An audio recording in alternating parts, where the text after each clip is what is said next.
तो मेरा नाम है निकांश एंड आज के इस वीडियो में हम करने वाले हैं IIT Madras BS degree mathematics 02 की वीकली समरी 04। इस वीडियो में हम करेंगे complete explanation of week 04 including all the concepts as well as all the questions. इस वीडियो को देखने के बाद आप अच्छे से प्रिपेयर हो जाओगे फॉर योर क्विज 1। अगर आपने हमारी प्रीवियस वीकली समरीज 01, 02 एंड 03 नहीं देखे तो उसको भी जाके चेकआउट जरूर करना। एंड 1 से लेके 4 तक की वीकली समरी अगर एक बार आप अच्छे से कंप्लीट कर लोगे तो आप बेहतरीन स्कोर लाने के सक्षम बन जाओगे इन योर क्विज 01। तो चलिए स्टार्ट करते हैं। तो सबसे पहले हमें वीक 04 में पढ़ना है about the dependent and independent variable. ठीक है, तो बेसिकली एक तरीके का ये रिविजिट है क्योंकि ऑलरेडी हम पिछले वीकली समरी में इन टॉपिक्स को कवर कर चुके हैं, तो जस्ट एक बार देख लो।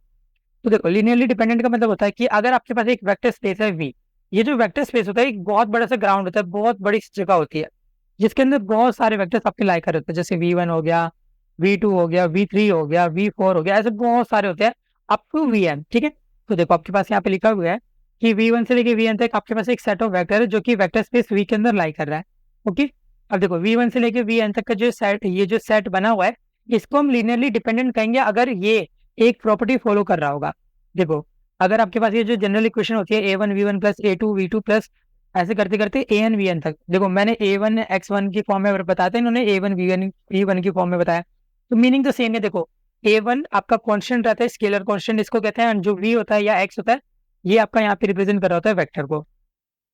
अब इस पर्टिकुलर इक्वेशन में आपके पास एटलीस्ट एक ऐसा A जरूर होना चाहिए जो कि नॉन जीरो हो।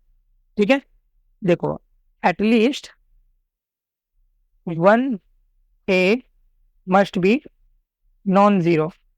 ओके, कम से कम ऐसा एक तो A आना ही चाहिए।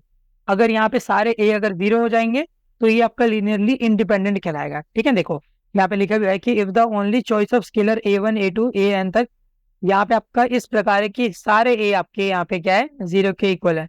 जैसे AI equal to zero for all I बोला ना, मतलब अगर I आपका 1 होगा यानी कि A1 भी आपका जीरो है, I अगर 2 होगा तो A2 भी आपका जीरो है, A3 भी आपका जीरो है, ऐसे सारे A जीरो होंगे। ठीक है, तो सिंपल सी बात यह है, सारे A अगर जीरो है तो आपका इंडिपेंडेंट है। अगर एक A भी ऐसा आ जा रहा है जो कि नॉन जीरो है तो आपका लिनियरली डिपेंडेंट कहलाएगा ये। ओके, चलो अब बात करते हैं नए टॉपिक की जो है span of a vector space. अब देखो, स्पैन बेसिकली एक तरीके का आप कह सकते हो कि और ज्यादा फर्दर डिवीजन है। ठीक है, ये आपके पास एक वेक्टर स्पेस है, वेक्टर स्पेस में से अगर आप एक छोटा सा सेट निकालते हो ऐसे एलिमेंट्स का जो कि कहीं ना कहीं फाइनाइट लीनियर कॉम्बिनेशन को फॉलो करता है, उसको हम स्पैन कहते हैं। ठीक है, आई नो अभी आपको नहीं समझ आया, एक बार थोड़ा सा और डिटेल में देख लो तब आपको समझ आएगा। तो देखो, the span of a set S of vector is defined as the set of all finite linear combination of elements. ठीक है, तो इस पर्टिकुलर सेट के अंदर हमारे पास यहाँ पे सारे कॉम्बिनेशन आते हैं। ओके, जिसको हम स्पैन एस से रिप्रेजेंट करते हैं या फिर कई बार हम इसको एस अंडर से ये जो बॉक्स वाले ब्रैकेट होते हैं इनके अंदर रिप्रेजेंट करते हैं। ठीक है, अब देखो यहाँ पे भी जनरल रिप्रेजेंटेशन देखोगे तो सेम ही होती है, A1 V1 plus A2 V2 ऐसे अप टू AN VN तक, जहाँ पे आपका ये जो AN है ये एक रियल नंबर होना चाहिए, जो आपका V है वो इसी सब स्पेस से, इसी स्पेस के अंदर से लाई करना चाहिए। ओके, N आपका 1 2 3 ऐसे नेचुरल नंबर तक जाएगा। ओके, तो देखो V आपके पास क्या है, एक सेट है जो कि वेक्टर स्पेस से निकला हुआ है एंड यहाँ पे आपके पास जितने भी वेक्टर है वो V1 से लेके VN तक है। ओके, अब देखो चीजों को सिंपल बनाने के लिए मैं आपको एक तरीके की कहानी टाइप में बताता हूँ। तो देखो, ये आपके पास एक है वेक्टर स्पेस। ठीक है, वेक्टर स्पेस क्या है, एक बहुत बड़ी सी जगह। ओके, बहुत बड़ी सी जगह, इसके अंदर है बहुत सारे बच्चे। ठीक है, ऐसा लगा लो एक पार्क है, इसके अंदर बहुत सारे बच्चे हैं, like V1 V2 V3 V4 ऐसे करते करते बहुत सारे बच्चे हैं, लगभग VN बच्चे हैं। ठीक है, अब ये जो बच्चे हैं बेसिकली ये क्या है, ये वेक्टर स्पेस है। ओके, ओके चलो, मतलब ये अलग अलग वेक्टर है जो इसकी हेल्प से, देखो बच्चों से घर बनता है तो मतलब आप लगा सकते हो कि इनकी हेल्प से यहाँ पे ये वेक्टर स्पेस कहला रहा है। ठीक है, अब हमारे मन में आया कि यार यहाँ पे से कुछ बच्चों को निकाल लेते हैं। ठीक है, कौन से बच्चों को निकालेंगे, जो सिमिलर प्रॉपर्टी रिप्रेजेंट कर रहे होंगे, राइट। ओके, तो लेट्स सपोज हमने यहाँ पे V1 V2 को निकाल लिया। ठीक है, इनको सेपरेट कर लिया, एक अलग से सेट बना दिया V1 और V2। हमने कह दिया कि ये जो V1 और V2 है हम इनके कॉम्बिनेशन का सेट बना रहे हैं। ठीक है, लाइक इनके कॉम्बिनेशन क्या हो सकते हैं, V1 प्लस V2 हो गया, 2V1 प्लस V2 हो गया, V1 प्लस हाफ V2 हो गया, ऐसे जितने भी अलग अलग कॉम्बिनेशन बन सकते हैं हम उनका सेट बना रहे हैं। अब ये जो सेट बन रहा है इनके कॉम्बिनेशन से, यही हमारा स्पैन कहलाता है। ओके, ठीक है, आई होप आपको समझ आया होगा। ठीक है, बाकी अभी और डिटेल में आगे जानेंगे, जब हम इक्वेशन वगैरह लिखेंगे आप इसको ऐसे समझ सकते हो। ठीक है, तो वेक्टर स्पेस का स्पैन क्या होता है? स्पैन का मीनिंग होता है एक सेट फाइनाइट लीनियर कॉम्बिनेशन का, उन्हीं वेक्टर्स का जो आपके वेक्टर स्पेस में प्रेजेंट है। ओके, चलो अब कैसे हम यहाँ पे स्पैन को फाइंड करते हैं एक बार उसको समझ लेते हैं। तो देखो एक क्वेश्चन आपके सामने, find span of set S. आपके पास एक सेट है एस जिसके अंदर आपको दिख रहा होगा कि दो वेक्टर है v1 एंड v2, 1 0 0 और 0 1 0। ये आपके वेक्टर स्पेस से बिलोंग करते हैं v3 को बेसिकली यहाँ पे r3 है, ठीक है, तीन तीन एलिमेंट वाले हैं ये, ठीक है, तो इसलिए यहाँ पे हम r3 से बिलोंग करते हैं। अगर हम इसका स्पैन लिखेंगे तो कैसे लिखेंगे? देखो आपने ब्रैकेट में लिखा w को हमने ऐसे ही रैंडमली नाम दे दिया किसी वेक्टर का, ठीक है, एक सेट का नाम दे दिया कि w is such that w equal to a1 v1 plus a2 v2। Okay, यहाँ पे w ये जो है कंफ्यूज मत होना, जस्ट ये नेम हमने रख दिया है इस पर्टिकुलर वेक्टर स्पेस का या इस सेट का जो हम बना रहे हैं। ओके, अब देखो जस्ट हम यहाँ पे क्या करेंगे, a1 को यहाँ पे v1 से मल्टीप्लाई करेंगे और a2 को v2 से, तो मल्टीप्लाई करोगे तो a1 0 0 0 a2 0, देन आपको ऐड करना तो आता ही है, आप वेक्टर एडिशन कर दोगे तो a1 a2 0। अब आपको दिख रहा है कि यहाँ पे आपका जो आंसर आ रहा है वो क्या आ रहा है, यहाँ पे ये एक्स वाई प्लेन आ रहा है, ठीक है, यानी कि एक्स वाई प्लेन में ये एक ऐसी जगह है जिसके अंदर सारे लीनियर कॉम्बिनेशन प्रेजेंट होंगे v1 और v2 के। ओके, यहाँ पे आपको दिख रहा है कि z आपका कॉम्पोनेंट 0 है, तो इसलिए इसका मतलब ये एक्स वाई प्लेन के अंदर एग्जिस्ट कर रहा है। अभी जो एक्स वाई प्लेन है इसके अंदर v1 और v2 के जितने भी पॉसिबल कॉम्बिनेशन है वो सारे बन सकते हैं। ओके, तो ये हमारा स्पैन कहलाएगा इस पर्टिकुलर केस में। ओके, हमने क्या करा, एक हमारे पास स्पेस था एस नाम का, हमने उसमें से एक स्पैन बना लिया अलग से जो कि हमारा एक्स वाई प्लेन है, ठीक है। इसके अंदर हमारे पास कई सारे वेक्टर थे, बेसिकली यहाँ पे तो क्योंकि दो ही दिखाया तो हमने दो के से डायरेक्ट बना दिया, ठीक है। इनके कॉम्बिनेशन का ये सेट है, ओके, लीनियर कॉम्बिनेशन के सेट को हम स्पैन कहते हैं। ओके, चलो अब बेसिस क्या होता है। अब हमने देखो स्पैन तो जान लिया कि लीनियर कॉम्बिनेशन जो बन सकते हैं जो कि डिपेंडेंट होते हैं, याद रखना ये जो आपके जितने भी स्पैन वगैरह बन रहे हैं ये हमेशा क्या होंगे, ये आपके डिपेंडेंट होंगे, क्या होंगे, डिपेंडेंट। ओके, अब बात करते हैं बेसिस की। तो ये जो बेसिस होता है ये लीनियरली इंडिपेंडेंट का सेट होता है, ठीक है, तो ये जो आप लगा सकते हो जस्ट अपोजिट है स्पैन का। अब basis of a vector space V is linearly independent set of vector that spans V, ठीक है, ये पूरे V में घूमता है, पूरे V में एग्जिस्ट करता है, एंड ये एक लीनियर इंडिपेंडेंट सेट है। ओके, अब देखो ये अब दो वर्ड आपको ध्यान दे रहे हैं, लीनियरली इंडिपेंडेंट है, मिनिमल सेट ऑफ वेक्टर है जिसके जरिए हम एक्सप्रेस कर सकते हैं किसी भी वेक्टर को लीनियर कॉम्बिनेशन के रूप में, ठीक है। तो अब ये भी एक तरीके का लीनियर कॉम्बिनेशन ही है। ओके, तो देखो अब आपको भैया बेसिस और स्पैन थोड़ा अजीब अजीब लग रहा है, देख लो। तो देखो स्पैन एंड बेसिस दोनों क्या है, ये दोनों है सेट। ओके, कौन से सेट, आपके वेक्टर स्पेस से, ठीक है, मैं ऐसे लिखता हूँ, वेक्टर स्पेस में जितने भी वेक्टर्स प्रेजेंट होंगे, ओके, उनमें से कुछ अमाउंट ऑफ वेक्टर्स को हम ले ले रहे हैं एंड उनकी हेल्प से यहाँ पे कुछ कॉम्बिनेशन बना रहे हैं, ठीक है। ओके फाइन, कॉम्बिनेशन बना रहे हैं। अगर जो हमारा कॉम्बिनेशन है वो डिपेंडेंट है, ठीक है, वो अगर डिपेंडेंट आ रहा है तो वो आपका स्पैन कहलाएगा, वहीं अगर ये इंडिपेंडेंट है तो ये आपका बेसिस कहलाएगा। ओके, तो ये अंतर है स्पैन और बेसिस में, आई होप आपको समझ आया होगा। ओके, अभी बेसिस को और ज्यादा डेप्थ में हम जान लेते हैं, ठीक है। देखो बेसिस की दो प्रॉपर्टी होती है, पहली बात तो ये लीनियरली इंडिपेंडेंट होता है एंड साथ ही साथ ये स्पैनिंग सेट भी होता है, ठीक है, आप इसको किसी भी यूनिक लीनियर कॉम्बिनेशन में लिख सकते हो, ठीक है। अब देखो अब हम यहाँ पे क्वेश्चन देखते हैं, क्वेश्चन करेंगे तभी तो हमें ज्यादा बेहतर अंडरस्टैंडिंग मिलेगी चीजों की। तो देखो इनमें से कौन सा करेक्ट सेट ऑफ आंसर होने वाला है, if S is a spanning set of a vector space V then S union V must be spanning set of capital V।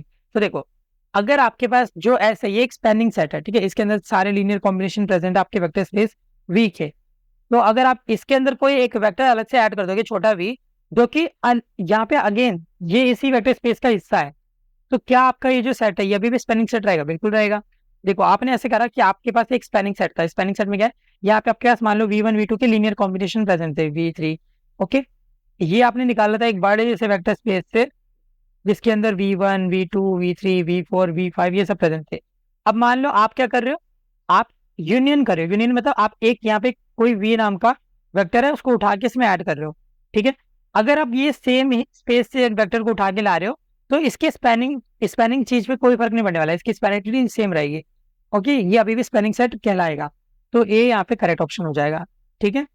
Span of any empty set is the zero vector space. हाँ, linear combination अगर आपको zero vector space का बनाना होगा तो obviously यहाँ पे vector present ही नहीं होगा, तो वो एक खाली स्पेस ही बनेगा, ठीक है, तो ये करेक्ट हो जाएगा।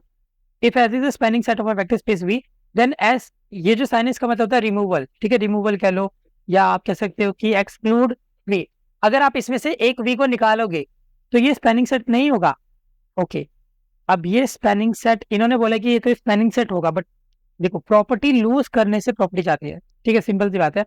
अगर यहाँ पे आप V1 को निकालोगे तो हो सकता है इस पे इम्पैक्ट पड़े, ठीक है। देखो वैसे तो may be possible, may not be possible, ये वाली चीज आनी चाहिए, बट यहाँ पे मतलब जनरली प्रॉपर्टी यहाँ पे हट जाती है, ठीक है। और वैसे भी इन्होंने मस्ट बोल दिया, तो मस्ट बोल के तो वैसे भी इन्होंने गलत कर दिया। यहाँ पे अगर ये मे बोलते एक बार को तो चल जाता, ठीक है। हो सकता है कि इस वेक्टर को हटाने से यहाँ पे ये हमारा जो एक स्पैनिंग सेट है, ये स्पैनिंग सेट मतलब टूट जाए, ठीक है, ये अपनी प्रॉपर्टी को लूज कर जाए। But it is also possible कि इसको लूज करने के बाद भी इसकी स्पैनिंग प्रॉपर्टी बरकरार है। तो यहाँ पे कोई भी सर्टेनिटी नहीं है, मतलब 100% सर्टेनिटी के साथ हम कुछ नहीं कह सकते। ओके, तो यहाँ पे वर्ड होना चाहिए था मे बी और मे नॉट बी। ओके, बट इन्होंने तो मस्ट बोल दिया, तो इसलिए रॉन्ग हो जाएगा। If S is spelling set of the vector space V, then S union V may not be spelling set, ये तो रॉन्ग हो गया, ठीक है, क्योंकि अभी फर्स्ट वाले में देखा हमने कि ये तो सत्य होगा, तो मतलब सेम बात कॉन्ट्राडिक्ट कर रहा है, तो ये रॉन्ग हो जाएगा। तो ए और बी आपका करेक्ट ऑप्शन हो जाएगा, ठीक है। सेकंड क्वेश्चन बात है, इसको नेक्स्ट पेज पे ले लेते हैं। तो देखो, let S be the set of matrix where S is equal to, okay, आपके पास एस क्या है, एक मैट्रिक्स का सेट है, इसके अंदर तीन आपके पास मैट्रिक्स वेक्टर है, 1 0 0 0 0 1 0 0 0 0 0 1। ओके फाइन, अच्छी बात है। हमें क्या करना है, इसका स्पैन देखना है, ठीक है। तो इसका स्पैन कैसा होगा हमें ये पता करना है, ठीक है। तो चलो एक बार स्पैन इसका बना के देख लेते हैं, क्या फिर कैसा दिखेगा, ठीक है। तो ऐसा हमारे पास ये रहा, हम इसका स्पैन निकाल लेते हैं।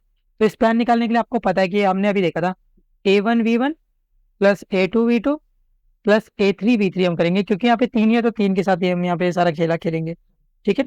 चलो अच्छी बात है, तो इन तीनों के साथ हम सारा गेम खेलते हैं। तो देखो, A1 को लेट सपोज A बोल देते हैं, ठीक है, ताकि हमारे पास चीजें सिंपल रहे।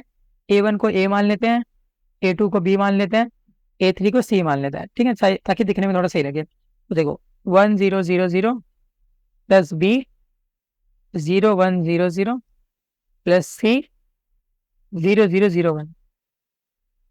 ओके, चलो ये वाली चीज बन के आ गई, अब आगे देखते हैं। अब देखो आप एडिशन यहाँ पे लगा सकते हो, देखो A को मल्टीप्लाई करोगे तो ये A 0 0 0 हो जाएगा, plus 0 B 0 0 plus 0 0 0 C। Okay fine. अब आप इनको ऐड भी कर सकते हो, आपको मैट्रिक्स एडिशन आते ही है, ठीक है। तो मैट्रिक्स एडिशन करोगे तो ये आपको बनकर आएगा A B 0 C, ठीक है। अब आपको दिख रहा है कि ये क्या है, ठीक है, आपको यहाँ पे डायरेक्टली दिख रहा है कि आपके पास कहीं ना कहीं ये एक अपर ट्रायंगुलर मैट्रिक्स है, ठीक है। यहाँ पे ये जो नीचे वाली चीज है ये 0 है, एंड यहाँ पे जितने भी एलिमेंट है वो अपर ट्रायंगुलर फॉर्म में है, ठीक है। तो ये क्या है, ये एक अपर ट्रायंगुलर मैट्रिक्स है 2 × 2 का, यानी कि इसका ऑर्डर हमारे पास 2 है। तो आप देख सकते हैं कि कौन सा ऑप्शन में यहाँ पे अपर ट्रायंगुलर वाली बात कही गई है, तो ये आपका सेकंड ऑप्शन करेक्ट है। बाकी सारे ऑप्शन आपके रॉन्ग हो जाएंगे, ठीक है, क्योंकि लोअर ट्रायंगुलर तो बना ही नहीं रहा, एंड यहाँ पे इन्होंने सारी की सारी स्क्वायर मैट्रिक्स बोल दी, सारे स्क्वायर मैट्रिक्स पॉसिबल ही नहीं है, ठीक है। ओनली स्केलर मैट्रिक्स ये भी बहुत पॉसिबल नहीं है, क्योंकि आपको पता है कि जो स्केलर मैट्रिक्स होती है उनमें आपके पास जो एलिमेंट रहते हैं वो ऐसे डायगनल डायगनल पोजीशन में प्रेजेंट रहते हैं, और बाकी सब 0 0 होता है, बट यहाँ पे तो ऊपर आपका बी भी है, ठीक है। तो ये आपका लास्ट वाला भी रॉन्ग हो जाएगा। ओके, इसका मतलब आपके पास यहाँ पे जस्ट एक ही स्टेटमेंट करेक्ट है, जो कि आपका बी वाला है, ठीक है। तो यहाँ पे आपको नंबर ऑफ करेक्ट स्टेटमेंट आपका 1 हो जाएगा, जो कि आपका क्यू स्टेटमेंट है, ठीक है, सेकंड वाला। ओके फाइन, चलो आगे चलते हैं। थर्ड वाला क्वेश्चन देखते हैं। If S is the basis of R2, what is the cardinality of S. अगर आपका एस जो है वो बेसिस है, बेसिकली एक सेट है लीनियर कॉम्बिनेशन का, जिसमें इंडिपेंडेंट सेट है, ठीक है। अगर यहाँ पे R2 से इसको लिया जा रहा है तो इसके अंदर कार्डिनैलिटी का मतलब कितने नंबर ऑफ एलिमेंट आ सकते हैं। तो अगेन मैंने आपको पहले भी बताया था कि कभी भी कार्डिनैलिटी या नंबर ऑफ एलिमेंट वाली चीज आती है तो आपका आर के ऊपर जो भी दिख रहा होता है यही आंसर होता है, ठीक है। तो इसका आंसर 2 हो जाएगा। फाइन, बहुत अच्छे। चलो अब आगे देखते हैं यहाँ पे। अब हमारे को बोला गया है कि let S equal to 1 2 1 3 and span S equal to R n, then find the value of n, ठीक है। तो देखो हम चाहे तो मतलब डायरेक्ट हमें दिख रहा है कि दो एलिमेंट है तो ऑब्वियसली इसकी वैल्यू 2 होनी चाहिए, हम डायरेक्टली 2 भी आंसर बोल सकते हैं, बट हम इसको एक बार पूरा प्रॉपरली सॉल्व करके आपको प्रूव कर देते हैं, ठीक है। देखो अगर मुझे आपको प्रूव करना होगा तो मैं कैसे करूंगा, आप इसका स्पैनिंग सेट निकालोगे, ठीक है। स्पैनिंग सेट निकालने के लिए आपको पता है कि आपको क्या करना पड़ेगा।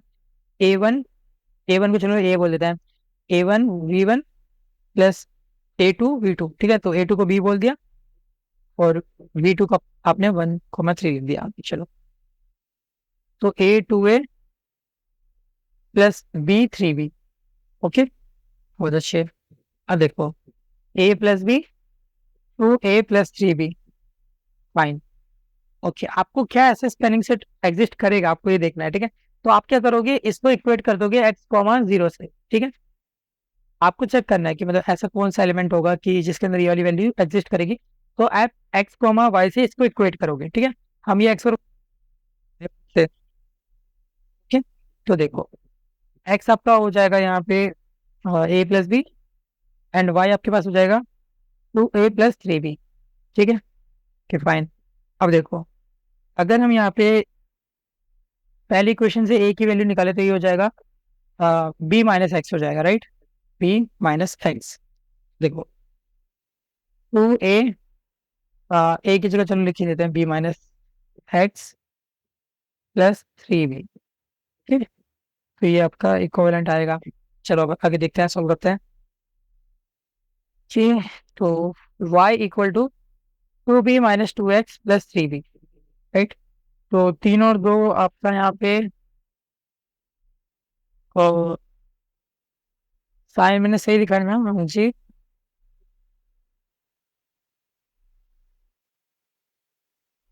कि बी, अच्छा हाँ, एक मैंने ये एरर कर दिया। यहाँ पे अगर आपका x = a + b है, तो अगर आपको b चाहिए होगा तो यहाँ पे x - a हो, a चाहिए होगा तो x - b होगा। मैंने उल्टा लिख दिया यहाँ पे, ठीक है। x - b होगा, ठीक है। ये आपका x - b आएगा। इसको भी यहाँ पे करेक्ट कर लेते हैं, x - b। देखो 2x - 2b + 3b, ठीक है। तो ये आपका हो जाएगा y = 2x + b, ओके। अगर आपको b लिखना हो तो कैसे लिखोगे, b आपका हो जाएगा y - 2x, right. Okay fine. तो ये आपका b आ गया है। अब आपको अगर a चाहिए तो आप यहाँ पे मतलब लिख सकते हो और किसी फॉर्मेट में। देखो a आपका क्या निकल कर आएगा, a आपका हो जाएगा यहाँ पे इसी क्वेश्चन में x - b में डाल देते हैं, x - b, b आपका था यहाँ पे y - 2x, ठीक है। इसको हमने अच्छे से यहाँ पे ऐसे नोट डाउन कर दिया है। अब देखो, अगर आप ब्रैकेट सॉल्विंग करोगे तो ये निकल कर आएगा आपके पास a = 3x - y, ठीक है। अब देखो, क्योंकि आपके पास a और b की दोनों की सेपरेट वैल्यूज आई है, अलग अलग वैल्यूज आई है, इसका मतलब ये आपका एक सेट है, ठीक है। Okay fine. अगर ये अलग अलग वैल्यू आ रही है तो बताइए एक्स और वाई दोनों ही यहाँ पे सेटिस्फाई हो रहे हैं, तो इसका मतलब एक्स और वाई दो वैल्यू एग्जिस्ट कर सकती है इसके लिए। तो आपका जो एन होगा वो इक्विवेलेंट टू 2 हो जाएगा, ठीक है। वैसे तो आप चाहते तो इतनी लंबी कहानी ना करते हुए डायरेक्ट आप दो एलिमेंट है तो ये देखते हुए भी, दो एलिमेंट इन द सेंस मतलब हर एक वेक्टर के अंदर दो दो एलिमेंट है, 1 2 1 3, ठीक है। तो आप ऐसे यहाँ पे डायरेक्ट बता भी सकते हैं, बट स्टिल चलो अगर आपने ये भी कर दिया तो भी कोई दिक्कत वाली बात नहीं है। ओके, फिफ्थ वाले क्वेश्चन की बात करें तो अगेन आपको यहाँ पे a1 b1 + a2 b2 वाला लगाना है, एंड आपको बताना है कि कौन सा करेक्ट आएगा, ठीक है। तो इसके काम करते हैं, नेक्स्ट क्वेश्चन के लिए चलते हैं। ओके, तो देखो आपका यहाँ पे एस गिवन है, चलो इसका एक डायरेक्ट हम निकाल ही लेते हैं स्पैनिंग सेट, ठीक है। इसका स्पैनिंग सेट जो हो जाएगा वो हो जाएगा हमारे पास a 1 0 0 0 + b 0 0 0 1। ओके, तो आप इनको ऐड करोगे तो ये हो जाएगा a 0 0 b, ठीक है। आपको दिख रहा है ये एक डायगोनल मैट्रिक्स फॉर्म कर रहा है 2 × 2 ऑर्डर की, ठीक है। एंड यहाँ पे ए और बी अलग अलग हैं, ठीक है। तो इसका मतलब आपके पास यहाँ पे कौन सी स्टेटमेंट सही होगी, देखो ओनली डायगोनल मैट्रिक्स, हाँ ये वाली तो करेक्ट हो जाएगी। ओनली आइडेंटिटी मैट्रिक्स नहीं, देखो आइडेंटिटी मैट्रिक्स तब कहते हैं जब यहाँ पे 1 1 आते हैं या दोनों सेम आते हैं, यहाँ पे तो दोनों अलग अलग है तो आइडेंटिटी तो कभी पॉसिबल ही नहीं है। ओके, स्क्वायर मैट्रिक्स, यहाँ पे इन्होंने सारी स्क्वायर मैट्रिक्स कर दी, नहीं सारी नहीं, सिर्फ और सिर्फ डायगोनल मैट्रिक्स। ओके, तो ये भी रॉन्ग हो जाएगा। लास्ट वाला only scalar matrix, scalar matrix में आपका डायगोनल एलिमेंट सेम रहता है तो ये भी आपका रॉन्ग हो जाएगा। तो जस्ट आपका एक ही स्टेटमेंट करेक्ट होता है तो इसका भी आंसर बना जाएगा, ठीक है। चलिए सिक्स्थ क्वेश्चन पे आते हैं। तो सिक्स्थ क्वेश्चन आपसे क्या कह रहा है इसको एक बार समझते हैं। तो आपके पास यहाँ पे 1 1 - 1 - 1 - 1 1 0 ½ 0 0 1 - 2 1 0 - 2, ये कुछ आपके पास वेक्टर्स गिवन है। Okay fine, is the correct set of options, ठीक है। तो इनमें से कौन सा करेक्ट आपका आने वाला है। तो देखो आपको यहाँ पे बताना क्या है, एक बार इस चीज को समझो। आपको यहाँ पे बेसिस चेक करना है, ठीक है, कि बेसिस है या नहीं है। तो बेसिस चेक करने के लिए हमको पता है कि दो चीजें रिक्वायर्ड होती हैं। पहली बात तो ये इंडिपेंडेंट होना चाहिए, दूसरी बात ये स्पैन करना चाहिए। स्पैन का मतलब फॉर्मेट सेम रहना चाहिए, ठीक है, फॉर्मेट में कोई भी बदलाव नहीं आना चाहिए। ओके, चलो बेसिस हमें चेक करना है। अब देखो इंडिपेंडेंट है या नहीं है, इसका सबसे अच्छा तरीका है कि आप यहाँ पे मैट्रिक्स वाला यूज कर लो। ओके, तो मैट्रिक्स आप बना के यूज कर सकते हो। जैसे यहाँ पे 3 एलिमेंट आपको बोला गया है, ठीक है, 1 1 -1 -1 1 1 0 हाफ 0। आप इसके लिए डिटर्मिनेंट ए निकालो, ठीक है। तो आप इसके लिए डिटर्मिनेंट ए कैलकुलेट करोगे तो ये इक्वलेंट टू 0 आएगा। अब अगर आपका डिटर्मिनेंट ए इक्वलेंट टू 0 है तो इसका मतलब ये तो आपका डिपेंडेंट हो जाएगा, राइट। आपको पता है कि जिसमें भी आपका डिटर्मिनेंट ए 0 के इक्वल हो जाता है तो ये आपका डिपेंडेंट हो जाता है, राइट। ओके, अगर ये आपका डिपेंडेंट है तो इसका मतलब ये तो बेसिस फॉर्म करेगा नहीं, ठीक है। तो यहाँ पे ये बेसिस नहीं होगा। देखो ध्यान से देखो, ऑप्शन बताया कि नहीं होगा, नॉट अ बेसिस, तो हाँ ये ऑप्शन करेक्ट है, बेसिस ये नहीं होगा, ठीक है। ओके, अब देखो सेकंड वाले की बात करें तो आपको दिख रहा है कि R3 के अंदर यहाँ पे क्या ये आपका बेसिस होगा, ठीक है। तो देखो R3 के अंदर आपको लेट्स सपोज आपका यहाँ पे क्या होने वाला है, देखो 1 2 3 4, वैसे भी ये रॉन्ग होगी क्योंकि इन्होंने 4 R3 बोल के हमारे पास 4 स्टेटमेंट दे दिए, उसमें भी एक रिपीट कर रहा है। कभी भी वेक्टर सेट में रिपीटेड नहीं होते हैं, ठीक है। अगर ये रिपीट लिखा हुआ है तो ये ऑटोमेटिकली आपका रॉन्ग हो जाएगा। ओके, -1 1 1 0 हाफ 0 0 1 -2 क्या ये बेसिस है? तो इस वाले केस में भी आप चेक कर सकते हो डिटरमिनेंट, मतलब चलो डिटरमिनेंट निकाल देते हैं, ठीक है। तो ये डिटरमिनेंट हो जाएगा -1 1 1 0 हाफ 0 एंड आपका हो जाएगा 0 1 -2। आप यहाँ पे प्लस माइनस प्लस रूल का यूज करोगे तो डिटरमिनेंट निकल कर आएगा 1 आएगा, ठीक है। डिटरमिनेंट अगर आपका 1 आ रहा है तो इसका मतलब ये नॉन जीरो है। नॉन जीरो का मतलब ये आपका क्या है, ये इंडिपेंडेंट है, ठीक, फाइन, ये इंडिपेंडेंट है, अच्छी बात है। R3 के अंदर बिलोंग कर रहा है, 3 3 एलिमेंट है सबके पास, हाँ 3 3 एलिमेंट है तो मतलब स्पैन भी कर रहे हैं, फॉर्मेट भी एकदम करेक्ट है, ठीक है। तो इसका मतलब ये दोनों प्रॉपर्टी को फॉलो कर रहा है, तो इसका मतलब ये एक बेसिस हो सकता है, ठीक है। इसके अलावा बेसिस निकालने का मैं आपको एक शॉर्टकट भी बताऊंगा अभी आगे, ठीक है, कि शॉर्टकट के जरिए हम कैसे निकाल सकते हैं यहाँ पे आपका बेसिस। ओके, इवन अभी रैंक डायमेंशन जैसी चीजें भी आएंगी तो उनको भी हम देखेंगे, ठीक है। तो तो उसके लिए आपको इक्विवेलेंट फॉर्म एकदम अच्छे से आना चाहिए। तो आई होप आपने वीकली समरी 01 02 देखी होगी, तो क्या होगा, ठीक है। तो देखो ये आपका करेक्ट ऑप्शन हो जाएगा, ठीक है। तो इसको भी हम मार्क कर देते हैं। ओके, तो आपका यहाँ पे ए और सी करेक्ट ऑप्शन हो जाएंगे, ठीक है। चलो आगे बढ़ते हैं यहाँ पे। तो यहाँ पे हमसे पूछा गया कि इनमें से कौन सा बेसिस होगा या नहीं होगा। तो यहाँ पे भी अगेन आप सेम काम कर सकते हो। देखो पहला वाला तो आपका मतलब ऑटोमेटिकली रॉन्ग हो जाएगा क्योंकि R2 के अंदर इन्होंने 3 एलिमेंट ऐसे दिखा के दे दिए हैं, तो ये तो मतलब रॉन्ग ही है, ठीक है। इसको हटा ही दो आप, ठीक है। इवन आप चाहो तो डिटरमिनेंट वाले फॉर्म में कैलकुलेट करके भी देख सकते हो कि ये मतलब डिपेंडेंट है या इंडिपेंडेंट है कि क्या है, ठीक है। जब आप चेक करोगे तो आपका बी और सी यहाँ पे करेक्ट ऑप्शन आएगा, आप इसको चेक कर सकते हो खुद से। सिमिलर टू सिक्स्थ क्वेश्चन, ठीक है, जस्ट एकदम सेम है। ओके, एट क्वेश्चन की बात करते हैं। If a subset S of R2 contains only 2 element, S is the basis of R2।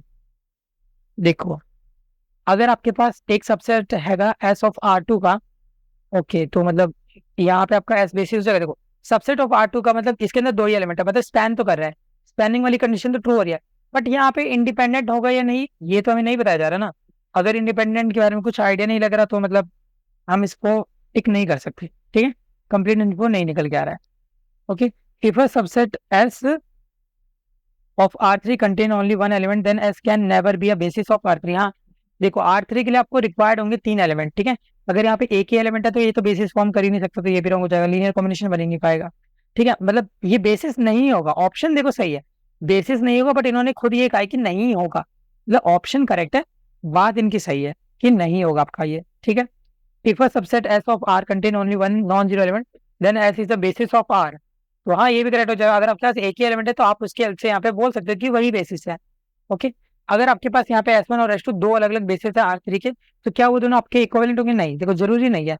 Basis can be equal और कैन नॉट बी, बट हमेशा आप कुछ मतलब एग्जैक्ट नहीं कर पाओगे, तो इसको भी आप रॉन्ग कहोगे, ठीक है। जब हमारे पास यहाँ पे सर्टेनिटी नहीं है कि हमें एक विश्वास से कह सके कि हाँ भाई ये सही होगा या रॉन्ग होगा। चलो नाइन्थ क्वेश्चन पे आते हैं। तो नाइन्थ क्वेश्चन में आपके पास यहाँ पे एक सिचुएशन बना के दी गई है, इसको हम नेक्स्ट पेज के लिए चलते हैं। देखो आपसे बोला गया है कि v equal to x y z है, जहाँ पे आपका x equal to y minus z है। एक्स वाई जेड आपके बिलोंग करते हैं to the R। Okay fine, R से बिलोंग करते हैं, अच्छी बात है। अब आपको यहाँ पे चेक करना है कि लीनियरली इंडिपेंडेंट है या नहीं है, या है तो कैसे है, ठीक है। तो देखो पहले वाला उठा लेते हैं 1 1 0 और 1 0 -1।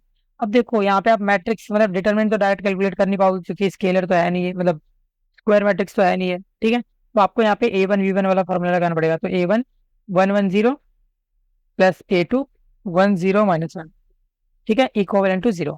तो देखो ये हो जाएगा A1 0 plus A2 0 minus A2, then आपका हो जाएगा ये A1 plus A2, then A1, then minus A2 equal to 0। Zero से इक्वेट करो तो तीनों को जीरो से इक्वेट करोगे तो A1 प्लस A2 आपका 0 आएगा, A1 आपका एग्जैक्ट 0 आएगा और माइनस A2 आपका एग्जैक्ट 0 आएगा।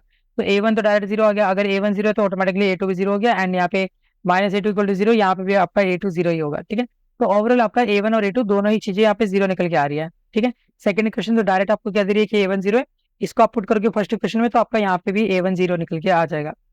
ठीक है, A1 equal to minus A2, okay, इसको 0 मतलब बोल सकते हो आप कि A1 भी आपका 0 हो जाएगा फ्रॉम द फर्स्ट इक्वेशन। ठीक है, तो अगर आपका A1 और A2 दोनों 0 है तो इसका मतलब आप कंक्लूड कर सकते हो इस बात को, ओके, इसको मेरे को A2 बोलना चाहिए था, हाँ, तो आप कंक्लूड कर सकते हो इस बात को कि ये लीनियरली इंडिपेंडेंट है। ओके, लीनियरली इंडिपेंडेंट है, R3 से बिलोंग करता है, तीन तीन एलिमेंट दोनों के अंदर है, तो हाँ ये आपका लीनियरली इंडिपेंडेंट सेट है वेक्टर्स का।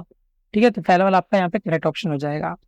ठीक है, सिमिलरली आप यहाँ पे सेकंड में मैट्रिक्स बना के सॉल्व कर सकते हो, क्योंकि यहाँ पे आपके पास 3x3 के डिटरमिनेंट आप सॉल्व कर सकते हो, तो उसके हिसाब चेक कर सकते हो कि लीनियरली डिपेंडेंट है या नहीं है। तो जब आप ये बनाओगे तो ये लीनियरली डिपेंडेंट आएंगे, इंडिपेंडेंट नहीं है। ठीक है, ये आपका इक्वल टू 0 आ जाएगा, जो कि कहीं ना कहीं गड़बड़ कर देगा। 0 1 1 1 0 -1, क्या ये स्पेनिंग सेट है आपका वीक का? तो इनके अंदर तीन तीन एलिमेंट है, बिल्कुल है। ठीक है, क्या ये जो कंडीशन है इसको फॉलो करते हैं? तो आप यहाँ पे XYZ दोनों की वैल्यू को रख के देख सकते हो। तो 0 रखोगे x की तरफ, इधर y 1 -1 करोगे तो 0 आएगा, हाँ आएगा। 1 इधर है, 0 माइनस x, y की वैल्यू 0 और z की वैल्यू -1 करोगे तो माइनस माइनस प्लस 1 हो जाएगा, हाँ। तो मतलब ये दोनों ही चीजों को प्रूव कर रहा है, मतलब कंडीशन भी सेटिस्फाई कर रहा है, साथ ही साथ ये R3 को भी फॉलो कर रहा है, तो मतलब यस, ये हमारा स्पेनिंग सेट है। ओके, 1 1 0 इज स्पेनिंग सेट, ये तो हो नहीं सकता क्योंकि आपके पास एक ही एलिमेंट है, एक ही एलिमेंट से कभी भी आपका यहाँ पे लीनियर कॉम्बिनेशन नहीं बन सकता।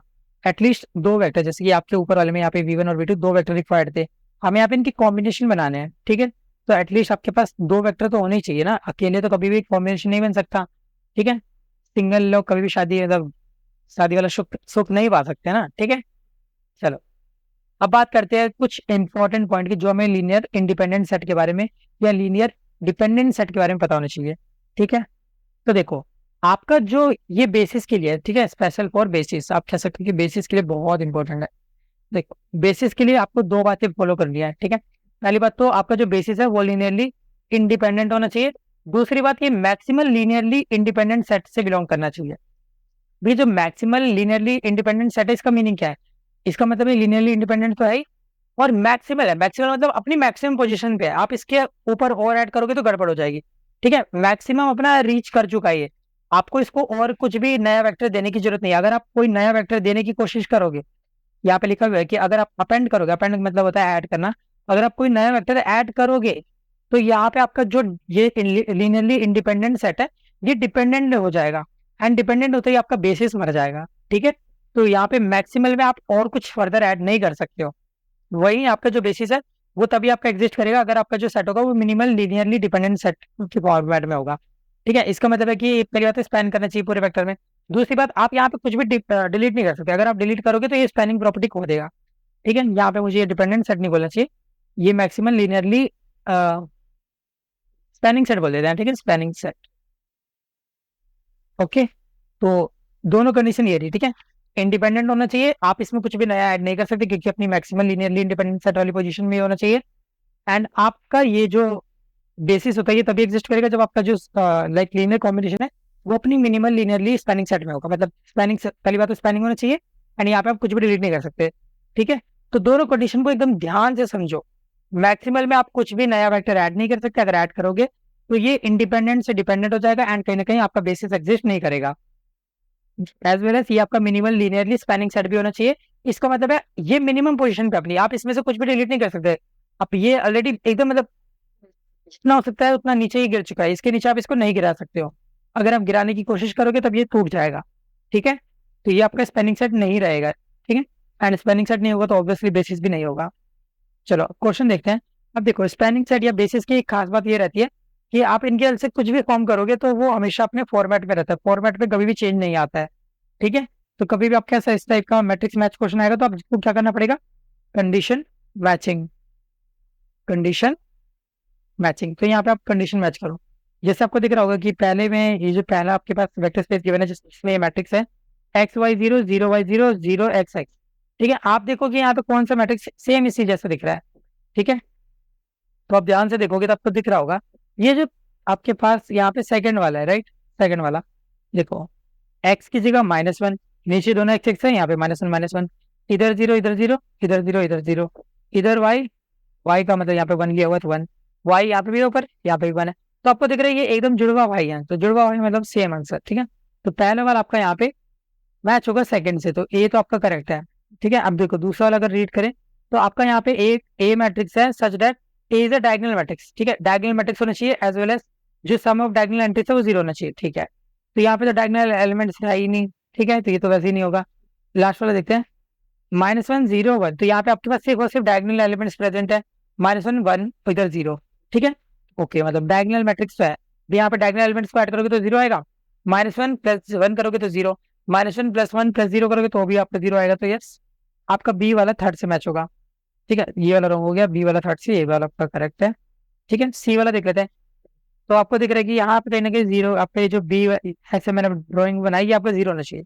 आपको दिख रहा है कि यहाँ पे ये इस फॉर्मेट में है, राइट, ठीक है। वाई ये दोनों सेम होने चाहिए, तो 1 1 सेम है, ये आपका अलग होना चाहिए, ये आपका अलग है, तो यस एब्सोल्युटली करेक्ट है। इसका मतलब आपका ये जो थर्ड वाला है ये आपका ए यहाँ पे फर्स्ट से मैच होगा, ठीक है। सी वाला फर्स्ट से मैच होने वाला है, तो सी वाला फर्स्ट से मैच होगा, ये दोनों आपके रॉन्ग स्टेटमेंट हो जाएंगे।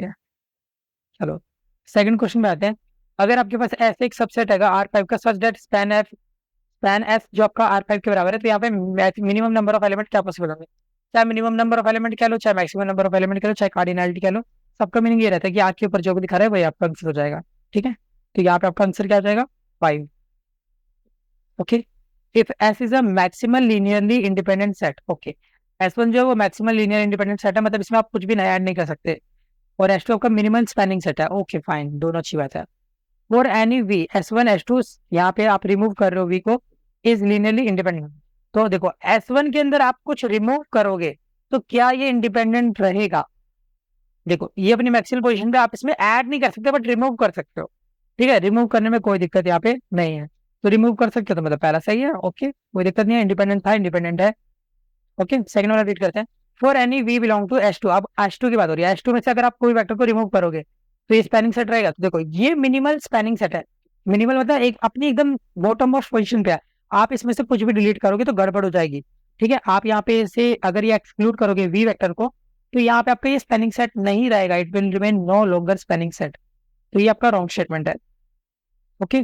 For any v belong to v S1 union v, अब देखो यहाँ पे अगर आप यहाँ पे ऐड करोगे, ठीक है, कोई नया वेक्टर आप ऐड करोगे इन योर S1, तो ये लीनियरली इंडिपेंडेंट नहीं रहेगा, ये अपनी प्रॉपर्टी खो देगा एंड कहीं ना कहीं लीनियरली डिपेंडेंट बन जाएगा, एंड इन्होंने यही कहा है डिपेंडेंट बन जाएगा, तो ये आपका करेक्ट ऑप्शन है।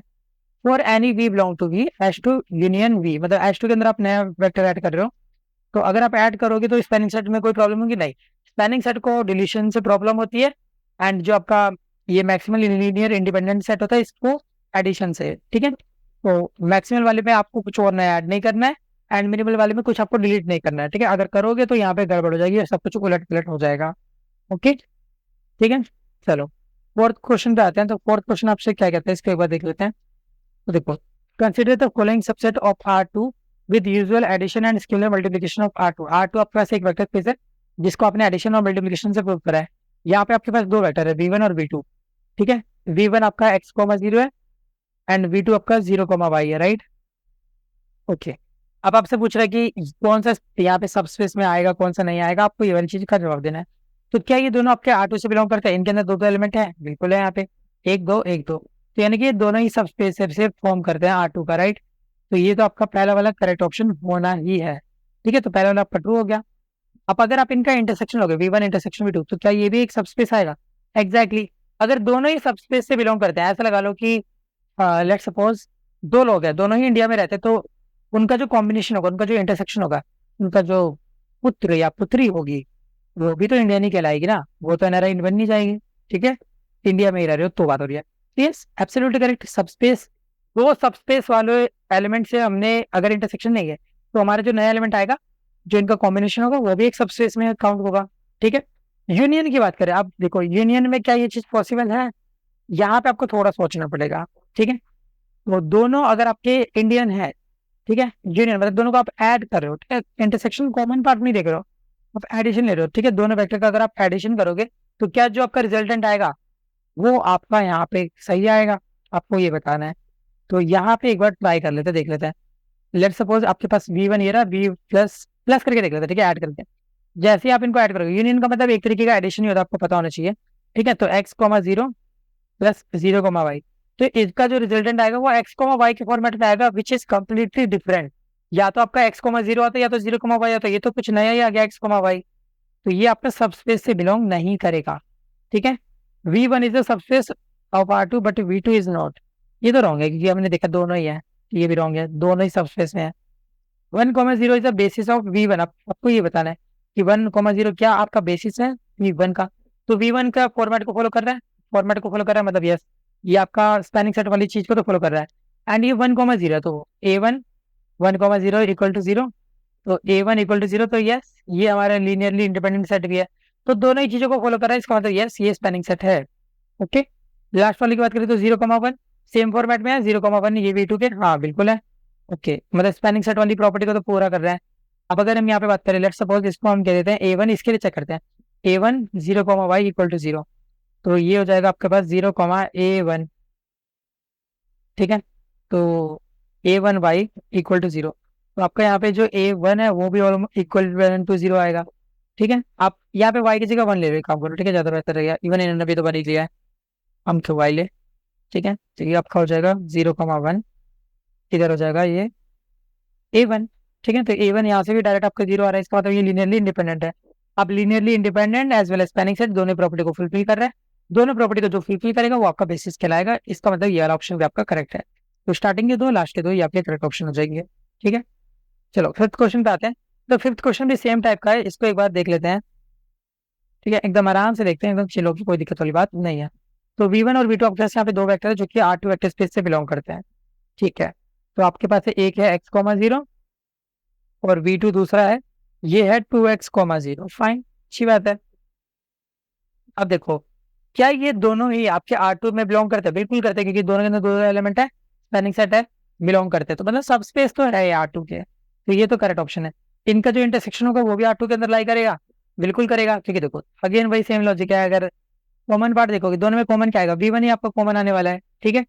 बेसिकली आप कह सकते हो, देखो आप कैसे लिख सकते हो, V2 को आप लिख सकते हो कि 2 टाइम्स V1, राइट। करके देख लो कि ना हो तो देखो, जैसे ये 2x, 0 है, राइट, 2 टाइम्स V1 करके देख लो, V1 आपका आएगा x, 0, तो ये आपका हो जाएगा 2x, 0, राइट। तो इसका मतलब है आप यहाँ पे V2 को V1 के फॉर्मेट में लिख सकते हो। अगर आप ये लिख सकते हो तो इसका मतलब ये दोनों एक दूसरे के प्रति लीनियर कॉम्बिनेशन को रिप्रेजेंट करेंगे, एज वेल एज ये दोनों एक दूसरे के प्रति कहीं ना कहीं सबस्पेस में भागीदारी भी देंगे, ठीक है। और इनका जो रिजल्टेंट है ऑब्वियसली वो भी R2 से बिलोंग करेगा, ठीक है। एंड ये जो रिजल्ट के रूप में आ रहा है 2x, 0, ये आपका सबस्पेस में है, ओके। दोनों एक जैसे दिख रहे हैं, दोनों का इंटरसेक्शन ऑब्वियसली आपका सबस्पेस से बिलोंग करेगा। यूनियन की बात करें तो देख लेते हैं, यूनियन यहाँ पे आएगा, तो इस केस में एक बार देख लेते हैं, ठीक है। तो यूनियन के लिए एक बार ट्राई मारते हैं। So let's suppose V1 union V2 आपका क्या आएगा, ठीक है। देखो V1 यूनियन V2 लोगे तो ये आपका बनकर आएगा, ओके, V1 और यूनियन करोगे V2 को, इन दोनों में का अगर यूनियन करोगे तो बेसिकली क्या आने वाला है, इन दोनों का यूनियन करने पे आपका V1 ही आएगा, ठीक है, एग्जैक्ट बात है। क्योंकि देखो आप यूनियन करके देख लो दोनों को, अगर आप ऐड करोगे तो क्या आएगा, 3x, 0 आएगा, ठीक है। 3x, 0 को आप कह सकते हो कि 3 को बाहर कर सकते हो x, 0, तो ये कहीं ना कहीं V1 से बिलोंग कर रहा है ना। V1 से बिलोंग कर रहा है मतलब ये V1 का है, V1 आपका सबस्पेस में है, तो मतलब ये भी आपका आ जाएगा, ठीक है। तो ये एब्सोल्युटली करेक्ट ऑप्शन होगा। सीधी सी बात, फॉर्मेट मैच कर रहा है तो अपना काम हो रहा है, ठीक है। 3x, 0 आ रहा है, 3x, 0 इन दोनों फॉर्मेट जैसा दिख रहा है, दिख रहा है, बिल्कुल दिख रहा है। अगर दिख रहा है तो सबस्पेस में है। यही काम हमने यहाँ पे भी करा है कि इंटरसेक्शन लेंगे तो ये सेम फॉर्मेट में आएगा, सेम फॉर्मेट में है तो आपका ये सबस्पेस में है। ये दोनों रॉन्ग हो जाएंगे क्योंकि ऑब्वियसली यहाँ पे तो फर्स्ट वाले बात को कॉन्ट्राडिक्ट कर रहे हैं दोनों ऑप्शन। 1, 0 क्या आपका बेसिस है V1 का, ये चेक करना है आपको। तो देखो क्या ये लीनियरली इंडिपेंडेंट है, बिल्कुल होगा। A1 1, 0 इक्वल टू 0 करके देख लो, तो A1 आपका 0 आ जाएगा, तो यस लीनियरली इंडिपेंडेंट तो है। स्पैन करेगा, 1,0, तो ये आपका V1 वाले फॉर्मेट में, हाँ बिल्कुल है। तो स्पैन भी कर रहा है, स्पैन कर रहा है, तो मतलब ये आपका बेसिस कहलाएगा, तो ये आपका करेक्ट ऑप्शन हो जाएगा। ठीक है, अब देखो 1,0 क्या V2 के लिए है?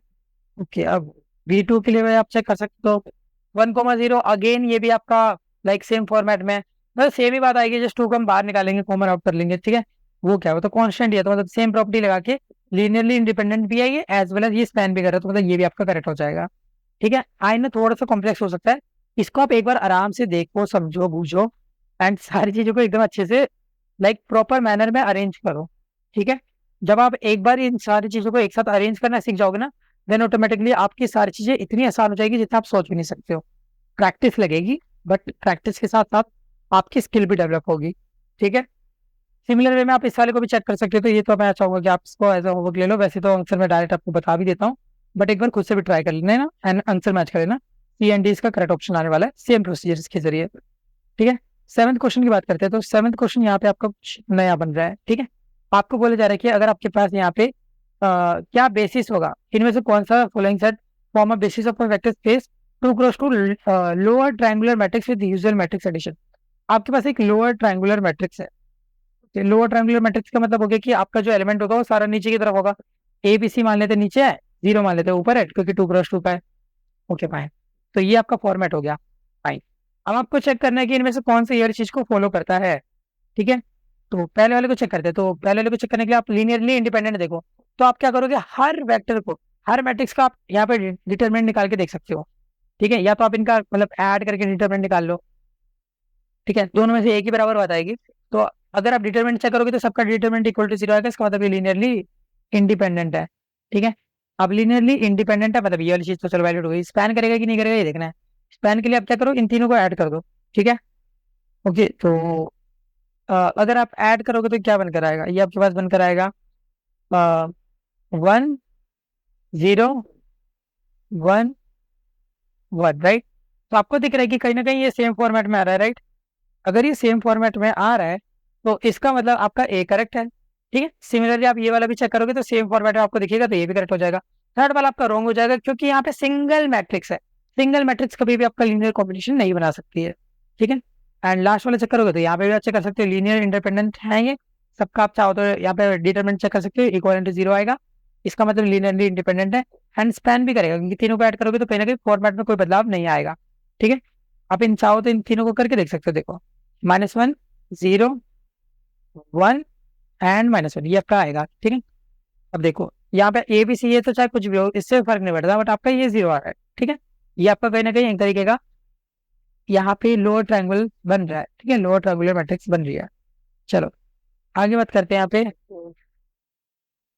अगेन यहाँ पे हमारे पास एक क्वेश्चन कार्डिनैलिटी वाला, तो ये तो मैं चाहूंगा कि आप उसे ट्राई करो, बहुत बेसिक है। ठीक है, चलो आगे देखते हैं। V1 V2 V3 अगर आपका ये बेसिस बना रहा है R3 का, तो इनमें से कौन सा ट्रू होगा।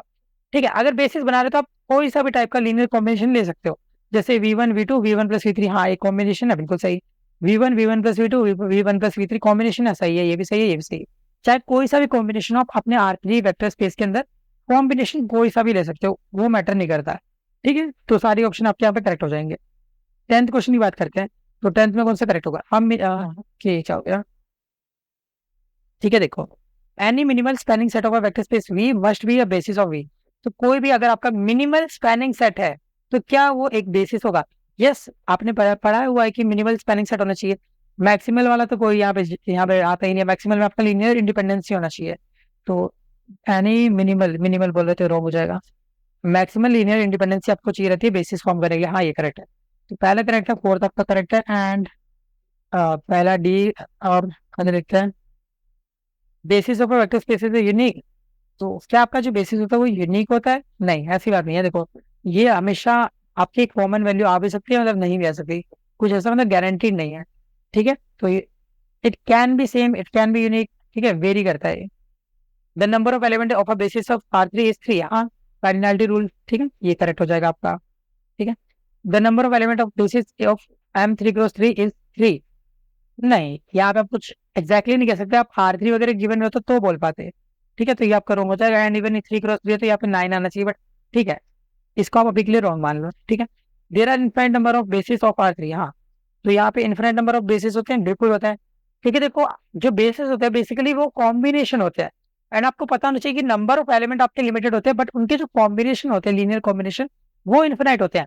एक बेसिस के अंदर आप कुछ नंबर ऑफ कॉम्बिनेशन रखते हो, ठीक है, कुछ का मतलब इन्फिनाइट नंबर ऑफ कॉम्बिनेशन रखते हो। अब हम अपने केस के लिए यहाँ पे जो हम IIT में BS में पढ़ रहे हैं, तो यहाँ पे हम लाइक फाइनाइट वाले केस उठा रहे हैं, बट जनरली ये इन्फिनाइट हो सकता है। ओके, एंड इवन होता ही है, ठीक है। वेक्टर स्पेस आप ऐसा वेक्टर स्पेस उठाते हो, ठीक है, जिसमें आपके पास यहाँ पे V1 V2 कुछ इस प्रकार होता है कि लिए लीनियरली इंडिपेंडेंट भी होते हैं एंड स्पैनिंग सेट भी होते हैं। इस पर्टिकुलर केस में ही यहाँ पे आपका ये बेसिस फॉर्म करेगा एंड यहाँ पे इन्फिनाइट नंबर ऑफ आपके कॉम्बिनेशन होंगे, ठीक है। तो ये आपको करेक्ट हो जाएगा। Any subset of minimal spanning set of V can not be a spanning set. Any subset of a minimal spanning set of V can not be a spanning set. Okay, अगर आप देखो subset का मतलब होता है और हिस्सा तोड़ना। आपके पास ऑलरेडी कोई चीज मिनिमल स्पैनिंग सेट में है, आप उसका एक छोटा सा हिस्सा तोड़ रहे हो, उसका एक सबसेट कर रहे हो, सबसेट निकाल रहे हो बाहर, तो क्या वो स्पैनिंग सेट होगा? नहीं होगा। आपको पता है स्पैनिंग सेट में आप कुछ भी डिलीटेशन नहीं कर सकते हो, डिलीट नहीं कर सकते हो, डिलीशन नहीं कर सकते हो। ओके, चलो अब बेसिस को और ज्यादा डेप्थ में यहाँ पे जानने के लिए चीज लिखी हुई है, तो आप इसको देख लो कि आपको पता है कि हम जो एलिमेंट, हर एलिमेंट को V को हम यूनिकली लिख सकते हैं, बट उनके लीनियर कॉम्बिनेशन बहुत सारे हो सकते हैं, ठीक है। तो ये वाली बात आपको पता होनी चाहिए, ठीक है। वेक्टर स्पेस B क्या है? ये लीनियरली इंडिपेंडेंट सबसेट है V का, जो कि स्पैन करता है पूरे वेक्टर स्पेस V में, ठीक है। चलो ये तो जस्ट एक सिंपल डेफिनेशन होगी, इसका उतना महत्व नहीं है। चलो आगे बढ़ते हैं। अब रैंक या डायमेंशन क्या होता है, तो ये एक इंपॉर्टेंट चीज है, एंड इस पे आपका लाइक क्वेश्चन बनता ही बनता है, आपको ये एकदम ध्यान से समझना है, ठीक है। तो देखो आपका रैंक और डायमेंशन बेसिकली आपका बेसिस का कार्डिनैलिटी है, ठीक है। तो देखो द डायमेंशन और rank of a vector space is the size और cardinality of the basis of the vector space. Vector space के अंदर कितने नंबर ऑफ एलिमेंट हैं, कितने नंबर ऑफ वेक्टर्स हैं, यही आपका रैंक या फिर डायमेंशन कहलाता है, ठीक है।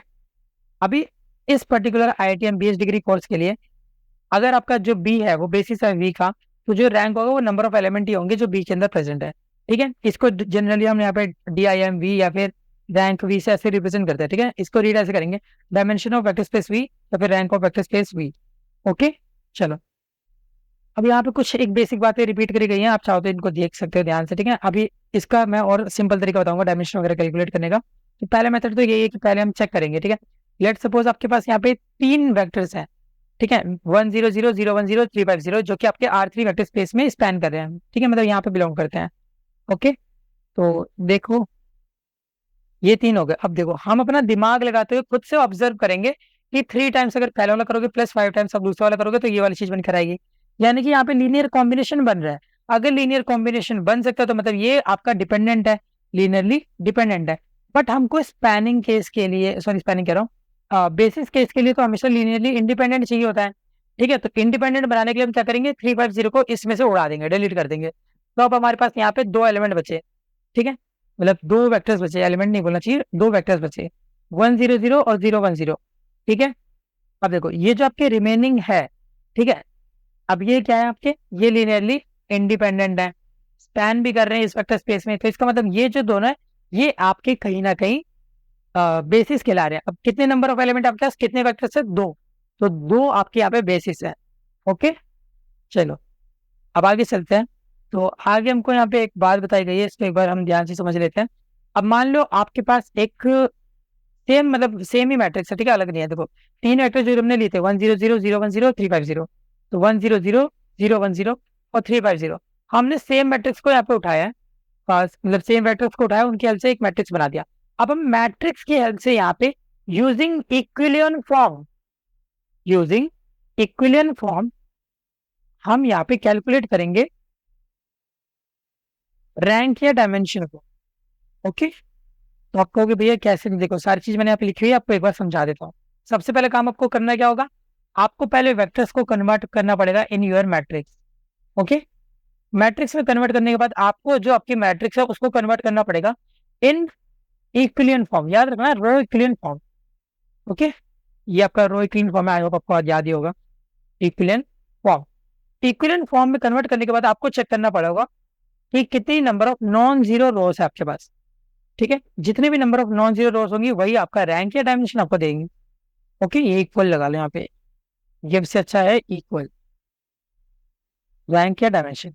ठीक है, इन 3 स्टेप से आप सारी चीजें अच्छे से समझ जाओगे। तो देखते in row reduction form number of non zero rows is the equal to the rank और डायमेंशन। ठीक है, तो यहाँ पे मैंने लिखा भी हुआ है कि number of non zero rows equal to rank या फिर डायमेंशन।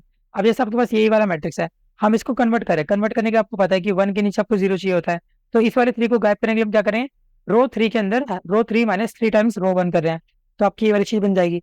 ओके, अब 1 के नीचे सारे 0 आ गए, सेकंड रो में जो 1 है इसके नीचे सारा कुछ 0 बनाना होगा, तो बेसिकली इस 5 को गायब करना पड़ेगा। तो R3 माइनस 5 टाइम्स R2 करोगे तो ये वाली चीज मिलेगी, बचेगी।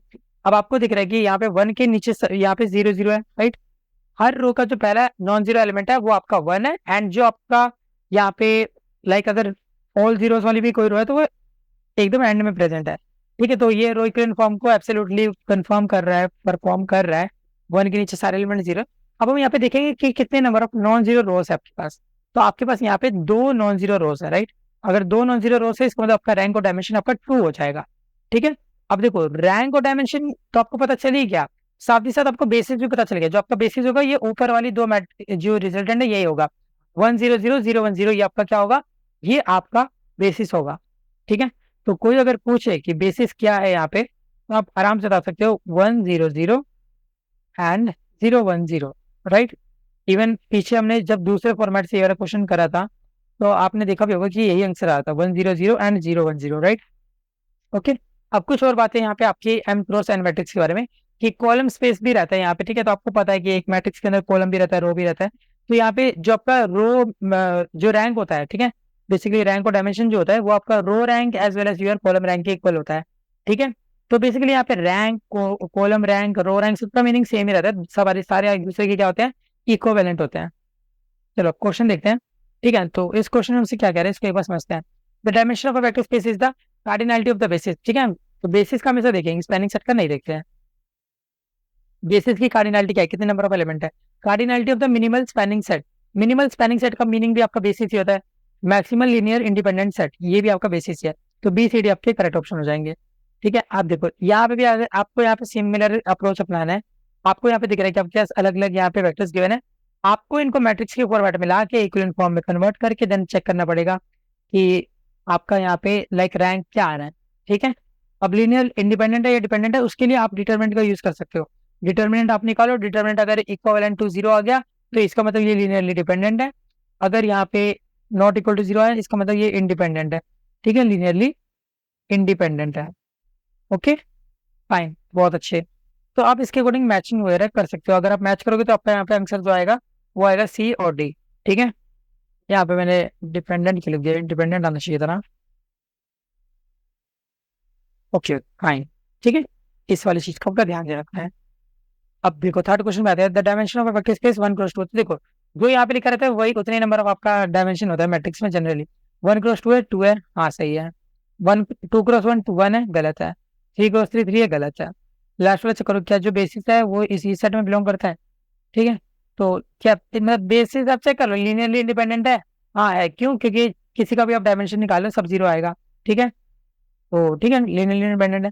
स्पैनिंग सेट है, 2 क्रॉस 2 की मैट्रिक्स है ये, हाँ बिल्कुल है। तो इसका मतलब ये आपका बेसिस फॉर्म कर रहा है, एब्सोल्युटली करेक्ट है। ठीक है, तो ए एंड डी यहाँ पे करेक्ट ऑप्शन हो जाएंगे आपके। फोर्थ वाले की बात करते हैं। तो फोर्थ वाला आपसे क्या कह रहे हैं इसको एक बार समझते हैं। तो देखो V1 V2 V3 V4 V5 आपके पास 5 वेक्टर्स गिवन है, उसके बेसिस पे आपसे क्वेश्चन पूछा गया है। ठीक है, तो देखो पहले में आपको बोला गया है कि ए और ए ट्रांसपोज आपके इक्विवेलेंट है। ठीक है, चलो इसको एक काम करते हैं, नेक्स्ट क्वेश्चन चलते, थोड़ा बड़ा पड़ेगा इसका आंसर। ओके, तो देखो V1 आपके पास यहाँ पे है ए इक्वल टू ए डैश होना चाहिए, क्योंकि सिमेट्रिक मैट्रिक्स की ए पहचान होती है कि ए और ए ट्रांसपोज दोनों इक्वलेंट होते हैं। लेट्स सपोज अगर आपका ए है ए बी बी सी। अब आप कहोगे भैया आपने ए बी बी सी क्यों लिया, क्योंकि देखो इसी पर्टिकुलर केस में अगर हम ट्रांसपोज लेंगे तो ये इक्विवेलेंट आएगा। ठीक है, देखो ए बी बी सी है ना, तो आप अगर इसको ट्रांसपोज भी ले लोगे तो ये ए बी बी सी ही रहेगा, तो दोनों इसी पर्टिकुलर केस में इक्विवेलेंट होते हैं। ठीक है, तो इसलिए हमने ये वाली मैट्रिक्स लिया।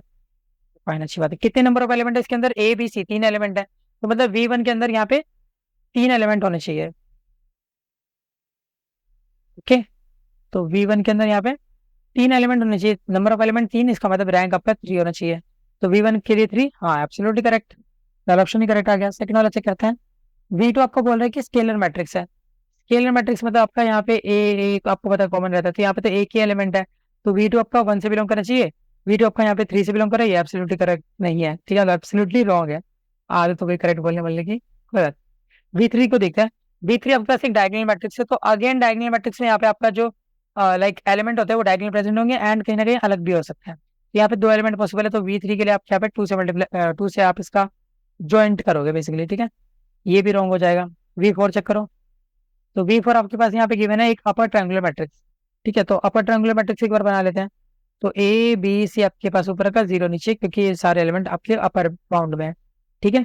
अब V4 को देख लेते हैं। तो V4 जो है आपका वो आपको डिनोट कर रहा है यहाँ पे कि कितने नंबर ऑफ एलिमेंट है, तो आपको दिख रहा है कि 3 एलिमेंट है, तो V4 आपका 3 से मैच होकर ये एब्सोल्युटली करेक्ट है। तो इस वाला देख लेते हैं। ये लोअर ट्रायंगुलर मैट्रिक्स, तो लोअर ट्रायंगुलर मैट्रिक्स है तो सेम ही रहेगा, जस्ट आपका यहाँ पे 0 ऊपर नीचे हो जाएगा, ठीक है। 0 इधर आ गया, VC, ओके। 3 एलिमेंट है तो 3 यहाँ पे भी करेक्ट है, ठीक है। तो पहला लास्ट वाला, सेकंड लास्ट वाला, ये आपकी करेक्ट ऑप्शन है, ठीक है।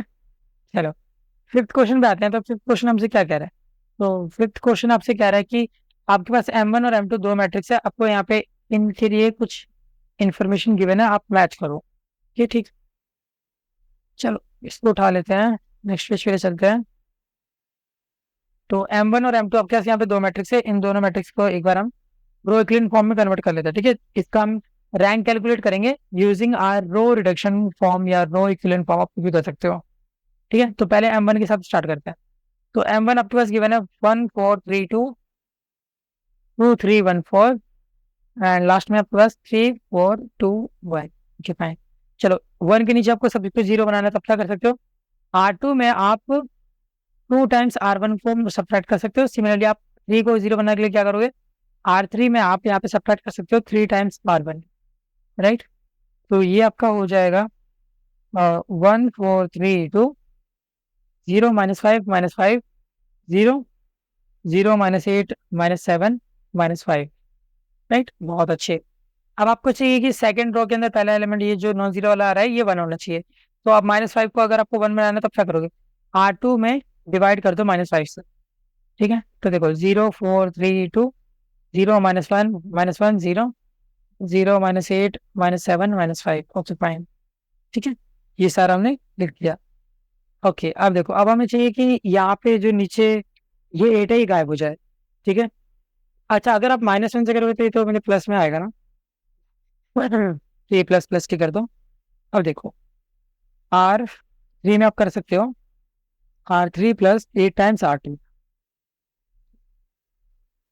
देखो ये आपका हो जाएगा 0 नहीं सॉरी, यहाँ पे मैंने गलत 0 लिख दिया है, ये 1 आएगा, ठीक है। तो देखो 1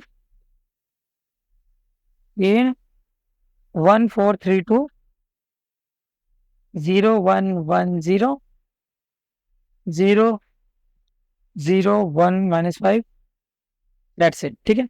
अब आपको दिख रहा है कि यहाँ पे आपके जो इस पर्टिकुलर फॉर्मेट में जो आपकी पहली रो है या पहली के मतलब कोई सी भी रो उठा लो, उसका जो पहला नॉन जीरो एलिमेंट है वो आपका 1 आ रहा है एंड उस नॉन जीरो एलिमेंट के नीचे सब कुछ 0 है एंड ये जितने भी 1 आपके आ रहे हैं ये एक दूसरे से राइट पोजिशन पे आ रहे हैं, ठीक है। तो इसका मतलब ये एब्सोल्युटली करेक्ट है। यहाँ पे number of non zero rows कितनी है, 3 है, तो इसका रैंक कितना हो जाएगा, 3, फाइन। 3 इसका रैंक है, अच्छी बात है, 3 इसका रैंक हो गया। सिमिलरली आप यहाँ पे M2 के लिए भी चेक कर सकते हो। तो देखो M2 के लिए तो काफी सिंपल पड़ेगा हमको, क्योंकि M2 को तो डायरेक्ट दिख रहा है कि 1 ये रहा, हमको नीचे वाले 1 को गायब करना है, ठीक है। तो R2 में हम काम कर सकते हैं, R2 - R1 कर सकते हैं। जैसे आप ये इम्प्लीमेंट करोगे तो 1 0 0 0 0 0 1 0 0 1 0 1, ठीक है। तो देखो अब आप यहाँ पे क्या कर सकते हो, सेकेंड और थर्ड को आपस में इंटरचेंज कर सकते हो, सेकेंड और थर्ड को आपस में इंटरचेंज कर सकते हैं। तो देखो 1 0 0 0 और 0 1 0 1 एंड 0 0 1 0, ओके फाइन, बहुत अच्छे। तो आपको दिख रहा है कि आपके यहाँ पे जितने भी हर रो में पहला वाला 1 आ रहा है, जो पहला नॉन जीरो 1 आ रहा है, नॉन जीरो एलिमेंट आ रहा है वो आपका 1 है, तो इसका मतलब यस इक्विवेलेंट फॉर्म में तो है। 1 के नीचे सारे एलिमेंट 0 है, यस इक्विवेलेंट फॉर्म की यहाँ पे कंफर्मेशन मिल रहा है, ओके। तो यहाँ पे आपने देख लिया सारे तीनों ये जो ए है एक दूसरे के राइट साइड पे, हाँ बिल्कुल है। तो इसका मतलब यस ये आपका इक्विवेलेंट फॉर्म में कन्वर्ट हो चुका है। इक्विवेलेंट फॉर्म में कन्वर्ट होता है, यहाँ पे कितनी नंबर ऑफ नॉन जीरो रोज है आपके पास, तीनों ही है, तो रैंक आपका यहाँ पे 3 हो जाएगा। ओके, तो यहाँ पे M1 और M2 दोनों का ही रैंक 3 है, तो पहला ऑप्शन तो रॉन्ग हो गया। दूसरा ऑप्शन यहाँ पे करेक्ट हो जाएगा कि दोनों का रैंक आपका क्या है, 3 है। रो रैंक इन्होंने बोला, तो देखो हम जो निकालते हैं बेसिकली रो रैंक होता है, row rank is nothing but equivalent to column rank, ठीक है। तो कॉलम रैंक के भी आप इक्वेट कर सकते हो, ठीक है। तो row rank and column rank both are equivalent to each other, ठीक। तो इसका मतलब पहला वाला, ये सेकंड वाला आपका करेक्ट हो जाएगा। ओके, पहला ऑप्शन रॉन्ग, इवन ये दोनों भी रॉन्ग हो जाएंगे। कॉलम रैंक भी अपने लास्ट में करेक्ट हो जाएगा, क्योंकि दोनों का कॉलम रैंक भी 3 है, ठीक है। फाइन, बहुत अच्छे। फिफ्थ वाला क्वेश्चन भी आपने कर लिया। सिक्स्थ क्वेश्चन पे आते हैं। तो सिक्स्थ क्वेश्चन आपसे कह रहा है कि find the dimension of the vector space V equal to A such that entries in each row is 0 and A belong to 3 × 2। Okay, चलो जो इन्फॉर्मेशन दी गई है उसका यूज करते हैं, इसको यहीं पर लिख लेते हैं, चलिए जगह है। तो देखो, आपके पास एक मैट्रिक्स है जो कि 3 × 2 का है। 3 × 2 का मतलब हो गया आपके पास यहाँ पे 3 रोस है एंड 2 कॉलम है। Let's suppose A11 A12 A21 A22 A31 A32, ठीक है। चलो बहुत सही। अब हमें चाहिए कि यहाँ पे हर एलिमेंट का, हर रो का जो मतलब जो सम आएगा हर एलिमेंट का हर रो के अंदर, वो 0 के इक्विवेलेंट होना चाहिए। मतलब A11 plus A12 equal to 0 होना चाहिए। Similarly A21 A31 plus plus A22 A32 equal to 0 equal to 0। Fine, okay. इसका मतलब A11 must be negative of A12, A21 must be negative of A22, A22 must be negative of A32। Fine, चलो अच्छी बात है, लिख लिया हमने, अच्छी, बहुत सही। हम्म, ओके। अब देखो, अब एक चीज तो आपको क्लियर है कि यहाँ पे क्योंकि सारे ही लोग एक दूसरे के नेगेटिव है, तो कभी भी यहाँ पे 0 तो आने वाला है नहीं, ठीक है। क्योंकि इन्होंने बोला हुआ है कि वेक्टर स्पेस जो आपका है 3 × 2 से बिलोंग करता है एंड सम 0 है। सम अगर 0 तो मतलब ठीक है, सम 0 है एंड यहाँ पे आपकी जो वैल्यूज है वो आपकी उठाई गई है रियल नंबर से। तो इसका मतलब यहाँ पे आपके पास जो रैंक आने वाला है वो कैसे आएगा, वो number of non zero rank row से आएगा, ठीक है। तो यहाँ पे number of non zero row कितनी है, 3, ठीक है। तो number of non zero row सबकी हैं 3 के इक्वल। ओके, तो इसका मतलब आपका 6 का आंसर आ जाएगा 3। चलो 7 पे आते हैं। 7 पे आपसे कह रहा है कि find the dimension of the vector space V equal to XYZ W, and यहाँ पे आपको कुछ कंडीशन लगा के दे दी गई है। चलो इन कंडीशंस को एक बार देख लेते हैं। तो देखो, x plus y equal to z plus डब्ल्यू, देखो। और दूसरी क्वेश्चन अगर आप देखोगे तो x प्लस डब्ल्यू equal to y plus z, ठीक है, अच्छी बात है। तो एक काम करते हैं, थोड़ा सा यहाँ पे सिंप्लीफाई कर लेते हैं। सेकंड इक्वेशन को अगर हम थोड़ा सा इधर उधर करें तो देखो x plus y minus z equal to 0। Okay, अब आप चाहो तो इसको अगर अरेंज करोगे ढंग से तो ये आपका कहीं ना कहीं बन जाएगा in the format of x minus y equal to z plus डब्ल्यू, राइट। ओके, इधर की पहली इक्वेशन आपकी थी x plus y equal to z plus डब्ल्यू। यहाँ की पहली इक्वेशन है x minus y equal to z minus डब्ल्यू होगा, ठीक है। यहाँ पे मैंने गलती कर दी, माइनस होना चाहिए था, क्योंकि देखो प्लस का उधर जाएगा तो माइनस होगा ना। ओके, चलो अब इनको डायरेक्ट ऐड करेंगे तो यहाँ पे आपका ये 2x आ जाएगा इक्वल टू 2z। इसका मतलब 2 से 2 गया, x आपका z के इक्वल है। Fine, okay. अब देखो यहाँ पे किसी भी क्वेश्चन में आपका x इक्वल टू z कर दो, ठीक है। तो लेट्स सपोज, या फिर आप इवन इन्हीं दो जो आपके पास इक्वेशन है इनको आपस में सब्ट्रैक्ट कर दो, ठीक है ना। देखो x plus y equal to z plus W, x minus y equal to z minus W, right. Subtract करते हो तो नेगेटिव पॉजिटिव नेगेटिव पॉजिटिव। तो देखो पॉजिटिव वाले तो बच गए, नेगेटिव वाले चले गए। 2y equal to negative 2w, तो 2 से 2 कटा, y इक्वल टू डब्ल्यू आपके पास आ गया, ठीक है। तो x z के इक्वल है, y आपका w के इक्वल है। अब हमने ऐसा क्यों करा, कि क्यों चाहते थे, देखो जो आपका v है बेसिकली हम इसको इस फॉर्मेट में लिख सकते हैं एक्स वाई, ठीक है। इस फॉर्मेट में कैसे लिख पाए, क्योंकि आपको पता है कि जो आपका z है वो x के बराबर है और जो आपका y है वो w के बराबर है, ठीक है। तो हम इस वाले फॉर्मेट में इसको लिख सकते हैं। ओके, चलो अच्छी बात है। अब इस वाले फॉर्मेट में अगर हम इसे लिख सकते हैं, आप चाहो तो इसका लीनियर कॉम्बिनेशन बना सकते हो। देखो अगर आप x टाइम्स 1 0 1 0 करोगे प्लस y टाइम्स 0 1 0 1 करोगे तो आपको देखने को मिलेगा कि इन दोनों को ऐड करने पे यही वाली चीज आ रही है, ठीक है। तो ये जस्ट हमने क्या करा, थोड़ा सा ऑब्जर्वेशन का सहारा लिया कि हम अगर ऐसा करें तो ये पॉसिबिलिटी है, ठीक है। अब देखो इसमें प्रैक्टिस का भी बहुत बड़ा रोल है, क्योंकि मैंने बहुत ज्यादा प्रैक्टिस करी हुई है, इसलिए मेरे दिमाग में एकदम से स्ट्राइक कर गया। बट हो सकता है कि आपको एकदम से स्ट्राइक ना करे, इसलिए जितना हो सके कॉन्फिडेंस गेन करो, एक्सपीरियंस गेन करो, ठीक है, प्रॉब्लम सॉल्विंग एटीट्यूड बनाओ। ओके, चलो। तो इसका मतलब ये आपका A1, ये आपका A2 हो गया, ये आपका V1, ये आपका V2 हो गया, राइट। ओके, तो यानी कि आपके पास जो वेक्टर स्पेस बनेगा वो आपके पास बनेगा 1 0 1 0, ये पहला आपका एलिमेंट आ गया, 0 1 0 1, ठीक है। आप इसको बेसिस भी कह सकते हो, मतलब सेट ऑफ बेसिस। इसके अंदर कितने नंबर ऑफ एलिमेंट है? नंबर ऑफ एलिमेंट आपके पास 2 है, number of element equal to 2। अगर आपके पास number of element equal to 2 है, इसका मतलब आप कह सकते हो कि इसका रैंक या डायमेंशन भी आपका 2 ही आने वाला है। रैंक और dimension is also equal to 2। Okay, चलो 7th क्वेश्चन पे आते हैं, ठीक है। तो 8th क्वेश्चन पे आपसे क्या कह रहा है, इसको एक बार देखते हैं, कहीं ना कहीं समझने की कोशिश करते हैं। देखो 8th क्वेश्चन आपसे कह रहा है कि if S is subset of पार 2 कंटेन 3 वेक्टर, तो ये आपका लिनियरली इंडिपेंडेंट होगा, आपको ये बताना है। तो पहली बात तो यहाँ पे 2 है, यहाँ 3 है, तो पॉसिबल ही नहीं है। यहाँ 3, यहाँ 3, हाँ ये करेक्ट है। यहाँ 4, यहाँ 5, ये आपका लिनियरली डिपेंडेंट होगा। हाँ देखो, यहाँ पे आप बेसिकली देखो 4 की जगह थी आपने 5 कर दी, मतलब एक को एक्स्ट्रा लिया। एक को जैसे ही आप अपने वेक्टर सेट में लोगे तो आपका जो डिपेंडेंसी है वो खराब हो जाएगी, है ना, वो इंडिपेंडेंट से डिपेंडेंट में कन्वर्ट हो जाएगा, तो ये आपका करेक्ट ऑप्शन है। ओके, अब यहाँ पे लास्ट में देखते हैं, एस इज सच दैट, यहाँ पे वन वेक्टर, तो वन वेक्टर से तो कभी भी आप लिनियरली इंडिपेंडेंट, मतलब इंडिपेंडेंट ही बना सकते हो, डिपेंडेंट तो पॉसिबल ही नहीं है, ठीक है। एक वेक्टर का कभी भी कोई कॉम्बिनेशन वगैरह नहीं बन सकता, ठीक है। चलो 9th वाले की बात करते हैं। तो 9th वाले में आपसे कह रहा है कि find the dimension of the vector space V. Okay, and आपको बोला गया कि जो आपका ए है वो 3x3 का मैट्रिक्स है, जहाँ पे ए और ए ट्रांसपोज बराबर है। अब देखो ये वाला आपको रिमेंबर रखना है, याद रखना है, ठीक है, you have to remember this, ठीक है। क्यों? क्योंकि देखो ये एक जनरल फिनोमेना है, मतलब प्रैक्टिस के बाद आपको याद होना चाहिए, ठीक है। तो ये बेसिकली ये जो पर्टिकुलर सिचुएशन है, ठीक है, आप इसको एज अ फॉर्मूला याद रख सकते हो कि जो डायमेंशन होता है ए और ए ट्रांसपोज जब आपको बराबर रहता है, बेसिकली आपका सिमेट्रिक वाला केस, सिमेट्रिक मैट्रिक्स के केस में, तो यहाँ पे आपके पास 6 चीजें बन सकती है। देखो पहले आप 1 को यहाँ रखोगे, बाकी सब 0 कर दोगे, ठीक है। देन आप 1 को ट्रेवल कराओगे इन द डायगोनल पोजिशन, 1 पहले आता, अब 1 को बीच में रख दो। Okay, fine.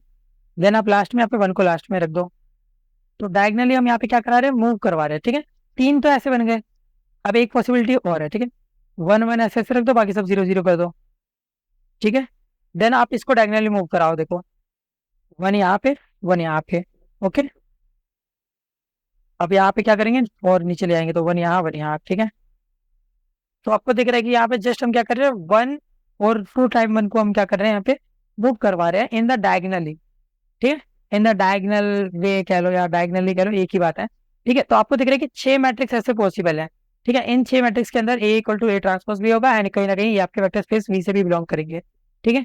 तो इसका मतलब यहाँ पे आपके डायमेंशन कितना आएगा, यहाँ पे आपका डायमेंशन आएगा 6। ये आपको याद रखना है, इवन ये सेट भी, ठीक है। चलो आगे बढ़ते हैं। तो ये वाला भी आपने कर लिया। 10th वाला भी सेम टाइप का, यहाँ पे जस्ट आपका स्क्यू सिमेट्रिक है, ठीक है। तो स्क्यू सिमेट्रिक का जो डायमेंशन रहता है वो इसका आधा हो जाता है, ठीक है। तो ये 3 हो जाएगा, ये आपको पता होना चाहिए, ठीक है। जस्ट एक फैक्चुअल डेटा है ये, फैक्चुअल डेटा अपने दिमाग में एकदम अच्छे से रख लो, ठीक है, कि अगर सिमेट्रिक होगा तो 6, स्क्यू सिमेट्रिक होगा तो 3।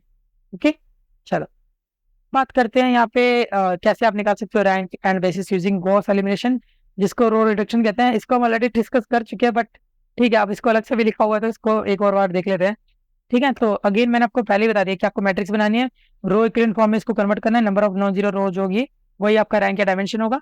जो भी आपके रिमेनिंग वेक्टर हैं इन यूर मैट्रिक्स वो आपके बेसिस करेंगे, ठीक है।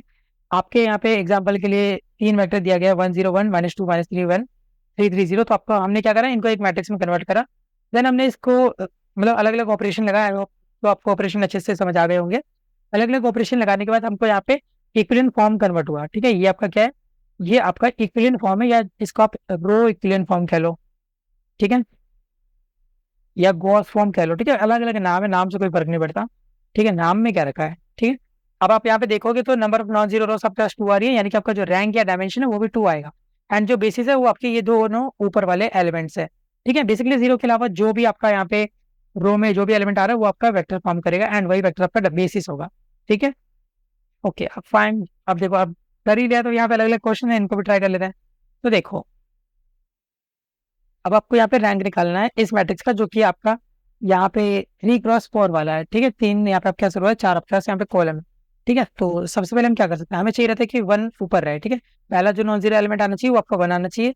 तो हम एक काम करते हैं, R1 को R2 से इंटरचेंज कर देते हैं। ठीक है, मैं यहाँ पे A से स्टार्ट कर रहा हूँ, ये आपका पहला है, देन उसके बाद से नीचे लिख रहा हूँ यहाँ पे। ठीक है, तो इंटरचेंज करते ही आपका हो जाएगा 1 1। अच्छा एक सेकेंड, हाँ जी, इसको दोबारा से लिख देता हूँ मैं। ठीक, देखो इंटरचेंज करते ही हो जाएगा 1 0 0 1, एंड ये हो जाएगा 0 1 3 1। ठीक है, लास्ट वाला हो जाएगा 3 2 0 3। ओके, चलो फाइन। अब आपको चाहिए कि यहाँ पे नीचे जीरो रहे, 1 के नीचे सारे जीरो चाहिए। तो R3 के अंदर हम क्या कर सकते हैं, R3 माइनस 3 टाइम्स R1। ठीक है, तो चलो 1 0 0 1 0 1 3 1, इनमें तो कोई चेंज नहीं, लास्ट में 3 माइनस 3 टाइम्स 1 करोगे तो 0 आएगा। 2 माइनस 3 टाइम्स 0 करोगे तो 2 ही बचेगा। 0 माइनस कुछ भी करोगे तो 0 ही आना है। 3 माइनस 3 टाइम्स 1 करोगे तो ये भी 0 आएगा। ठीक है, अच्छी बात है, बन गया 0 0। ओके बढ़िया। अब देखो, अब हम यहाँ पे क्या कर सकते हैं कि इस वाले 1 के नीचे भी हमको यहाँ पे 0 चाहिए। तो R3 के अंदर हम एक दिमाग लगा सकते हैं। हम कह सकते हैं कि let's say R3 minus 2 times R2 कह देते हैं इस बार। ठीक है, तो इसके आगे का, इसको चलो मैं आगे ही लिख देता हूँ। ये मान लो यहाँ पे है। ठीक है, ओके, इसके बाद से सारा यहाँ पे लिखा हुआ है। ठीक है, तो देखो अब जैसे आप ये करोगे तो ऊपर वाला तो चलो सेम रहेगा, उसमें कोई बदलाव नहीं आना है। ठीक है, इवन सेकंड वाला भी सेम रहेगा। R3 के अंदर तो 0 माइनस, आप 0 टाइम्स कुछ भी करोगे तो 0 ही रहना है। 2 माइनस 2 टाइम्स 1 करोगे तो 0 हो जाएगा। 0 माइनस 3, 0 माइनस 2 टाइम्स 3 करोगे तो ये आपका हो जाएगा माइनस का 6। ठीक है, ऐसे 0 माइनस 2 टाइम्स 1 करोगे तो ये आपका हो जाएगा माइनस का 2। ओके फाइन, अच्छी बात है। चलो इतना हमने लिख लिया। अब देखो, अब हमें चाहिए 1 आ गया, इधर भी 1 आ गया। अब हमें चाहिए कि यहाँ पे 1 रहे, तो इसको 1 बनाने के लिए हम कर सकते हैं कि R3 में R3 डिवाइड बाई -6 कर देते हैं। ठीक है, तो 1 0 0 1 0 1 3 1 0 0 1, एंड ये आपका हो जाएगा -2 बाई -6, यानी कि आपका 1/3 आ जाएगा। ठीक है, प्लस का, तो ये आपका 1/3 आएगा। अब देखो यहाँ पे ये कन्वर्ट हो चुका है रो इक्विवेलेंट फॉर्म में, क्योंकि आपको दिख रहा है कि एक ट्रायंगल यहाँ पे बन रहा है, मतलब ये एक अपर ट्रायंगुलर फॉर्मेट में आ गया है।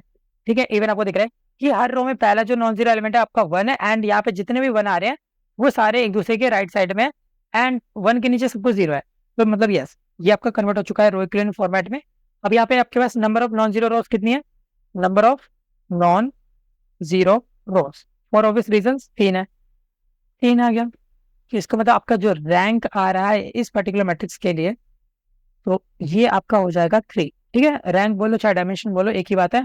बेसिस चाहिए होगा तो ये तीनों ही बेसिस है। ठीक है, चलो पहला वाला हमने कवर कर लिया है।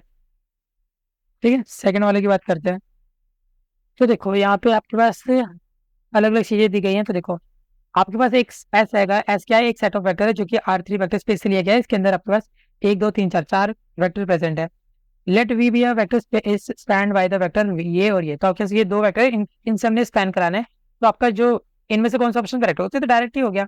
देखो ए को 1 2 0 से मल्टीप्लाई करो, प्लस बी को 0 3 1 से करो। A1 B1 मतलब A1 B1 plus A2 B2 वही चीज वाली हम कर रहे हैं, जस्ट ए और बी के फॉर्म में। ठीक है, तो ये आपका हो जाएगा A2A 0 प्लस 0 3B और B, ऐड करोगे तो ये हो जाएगा A2A प्लस 3B, एंड इधर हो जाएगा B। ठीक है, बढ़िया। ओके, अब देखो जैसे हमने ये लिख लिया, अब मैच कर सकते हो, आप देख सकते हो डायरेक्टली आपका यहाँ पे ऑप्शन दिख जाएगा आपको, ये वाला पहले ही यहाँ पे करेक्ट ऑप्शन आया है। ठीक है, चलो थर्ड वाला देखते हैं कि if the vector S R return in the column of a matrix A. ठीक है, तो ये जो आपके मैट्रिक्स है, अगर इनके हेल्प से आपको अगर निकालना होगा रैंक, तो कैसे निकालोगे। अब देखो ये वाला मैं चाहूंगा कि आप खुद से करो, आप इसको पहले एक मैट्रिक्स में कन्वर्ट कर दो। ठीक है, 1 2 0 0 3 1 3 3 -1 एंड 3 0 -2। अब इस मैट्रिक्स को आपको कन्वर्ट करना है इन रो इक्विवेलेंट फॉर्म। देन आपको चेक करना है कि कितने नंबर ऑफ नॉन जीरो रोज आपके पास बच रही हैं। ठीक है, तो आंसर मैं इसको बता दे रहा हूँ, आप पहले इसको खुद से ट्राई करना, देन वीडियो को मतलब वीडियो को पॉज करके पहले खुद से ट्राई करो, देन इसके बाद सोल्यूशन देखना। तो इसका आंसर आपके पास आने वाला है 2। ठीक है, तो यहाँ पे 2 नॉन जीरो रोज आपके पास बचेंगी रो ऑपरेशन लगाने के बाद, तो आपको ये अच्छे से करना है। ठीक है, ओके, तो डायमेंशन इसके पास कितना रहेगा, तो डायमेंशन आपके पास ऑब्वियसली जितना रैंक है उतना ही डायमेंशन रहेगा, कुछ अलग तो होगा नहीं। ठीक है, तो ये भी आपका 2 ही आएगा। चलो आगे बढ़ते हैं फिफ्थ वाला। तो यहाँ पे अब क्या आ रहा है, row rank and column rank of matrix is always the same, fact. The rank of zero matrix is always zero, fact. The rank of matrix all of whose entries are same non zero real number must be one, fact. ठीक है, अब आपको भैया ये वाला कैसे है तो थोड़ा बता दो. देखो, अगर आपका सारी सारी एंट्रीज यहाँ पे सेम है, ठीक है, नॉन जीरो है. लेट सपोज 2 ले लो, 2 2 2 2 2 2 2 2 एंड 2. R1 में आप एक काम, लेट्स से R2 में आप एक काम करो, R2 माइनस R3 कर लो, ठीक है. अच्छा चलो रो इक्विवेलेंट फॉर्म में तो कन्वर्ट करोगे, एक काम करते हैं 1 1 1 वाले ही ले लेते हैं, ठीक है. 1 1 1 1 1 1 1 1 1, ठीक है. इस वाले फॉर्मेट को ले लेते हैं, तो आपको चाहिए 1 के नीचे सब जीरो रहे, तो आप यहाँ पे क्या करोगे, R2 में R2 माइनस R1 करोगे, ठीक है. तो 1 1 1 1 0 0 0 1 1 1, ठीक है. अब आपको चाहिए कि ये भी जीरो रहे, तो R3 में आप क्या करोगे, R3 माइनस R1, तो ये भी आपका आप केवल कोई बात नहीं. देखो 1 1 1 0 0 0 0 0 0, तो आपको दिख रहा है कि यहाँ पे हमारे पास एक तो ऐसा जरूर बच रहा है, ठीक है. एक आपका पास यहाँ पे रो ऐसी जरूर बच रही है जो मतलब नॉन जीरो है, तो इसका मतलब यहाँ पे आपका जो रैंक होगा वो 1 आएगा. Rank of n cross n identity matrix is only 1, ये आपका रॉन्ग हो गया. ऐसा मतलब नहीं कह सकते ना इससे आइडेंटिटी 1 हो, कि आइडेंटिटी का आपके पास यहाँ पे जो रैंक आएगा वो 1 आएगा, गारंटीड नहीं है कुछ भी, ठीक है. It can be, it could be, but not 100% certainty, ठीक है. चलो अब अगला देखते हैं. तो यहाँ पे भी आपके पास एक मैट्रिक्स दी गई है जो कि एक अपर ट्रायंगुलर मैट्रिक्स है. इस अपर ट्रायंगुलर मैट्रिक्स के लिए आपको बताना है कि आपके पास कैसे ही आएगा. अगर आपका F0 हो गया तो इसका रैंक ऑफ मैट्रिक्स 2 या उससे कम हो जाएगा. देखो, अगर ये जीरो हो गया, अगर ये जीरो हो जाता तो इसके पास number of non zero rows क्या, या तो मतलब कम से कम 2 बचेंगे. अगर ये मान लो डी और ई इन दोनों में कुछ रिलेशन बन जा रहा है, या हम कोई ऑपरेशन वगैरह लगा के इनको भी गायब कर दे रहे हैं, तो आपका यहाँ पे 1 बचेगा, बेसिकली 2 या उससे कम, है ना. अगर मान लो ये दोनों में कुछ भी ऐसा हो रहा है कि जिसके से दोनों कैंसिल आउट नहीं करे, तब भी कम से कम आपके पास यहाँ पे जो रैंक आएगा वो 2 के इक्विवेलेंट आएगा. तो या तो 2 होगा या तो 2 से कम होगा. यस, फैक्ट है, मतलब पहला वाला आपका सही है, पहला वाला ऑप्शन आपका सही है. अगर ये जीरो हुआ तो आपका एक्जैक्टली 2 होगा, नहीं एक्जैक्टली 2 नहीं कह सकते. अगर ABCD EF ये सारे के सारे नॉन जीरो है, तो आपका यहाँ पे मैट्रिक्स जो होगा वो हमारा रैंक होगा वो हमेशा 3 आएगा. अगर नॉन जीरो है तो फॉर ऑब्वियस रीजन यहाँ पे आपका ये आना है, क्योंकि पहले से ये रो इक्विवेलेंट फॉर्मेट में है.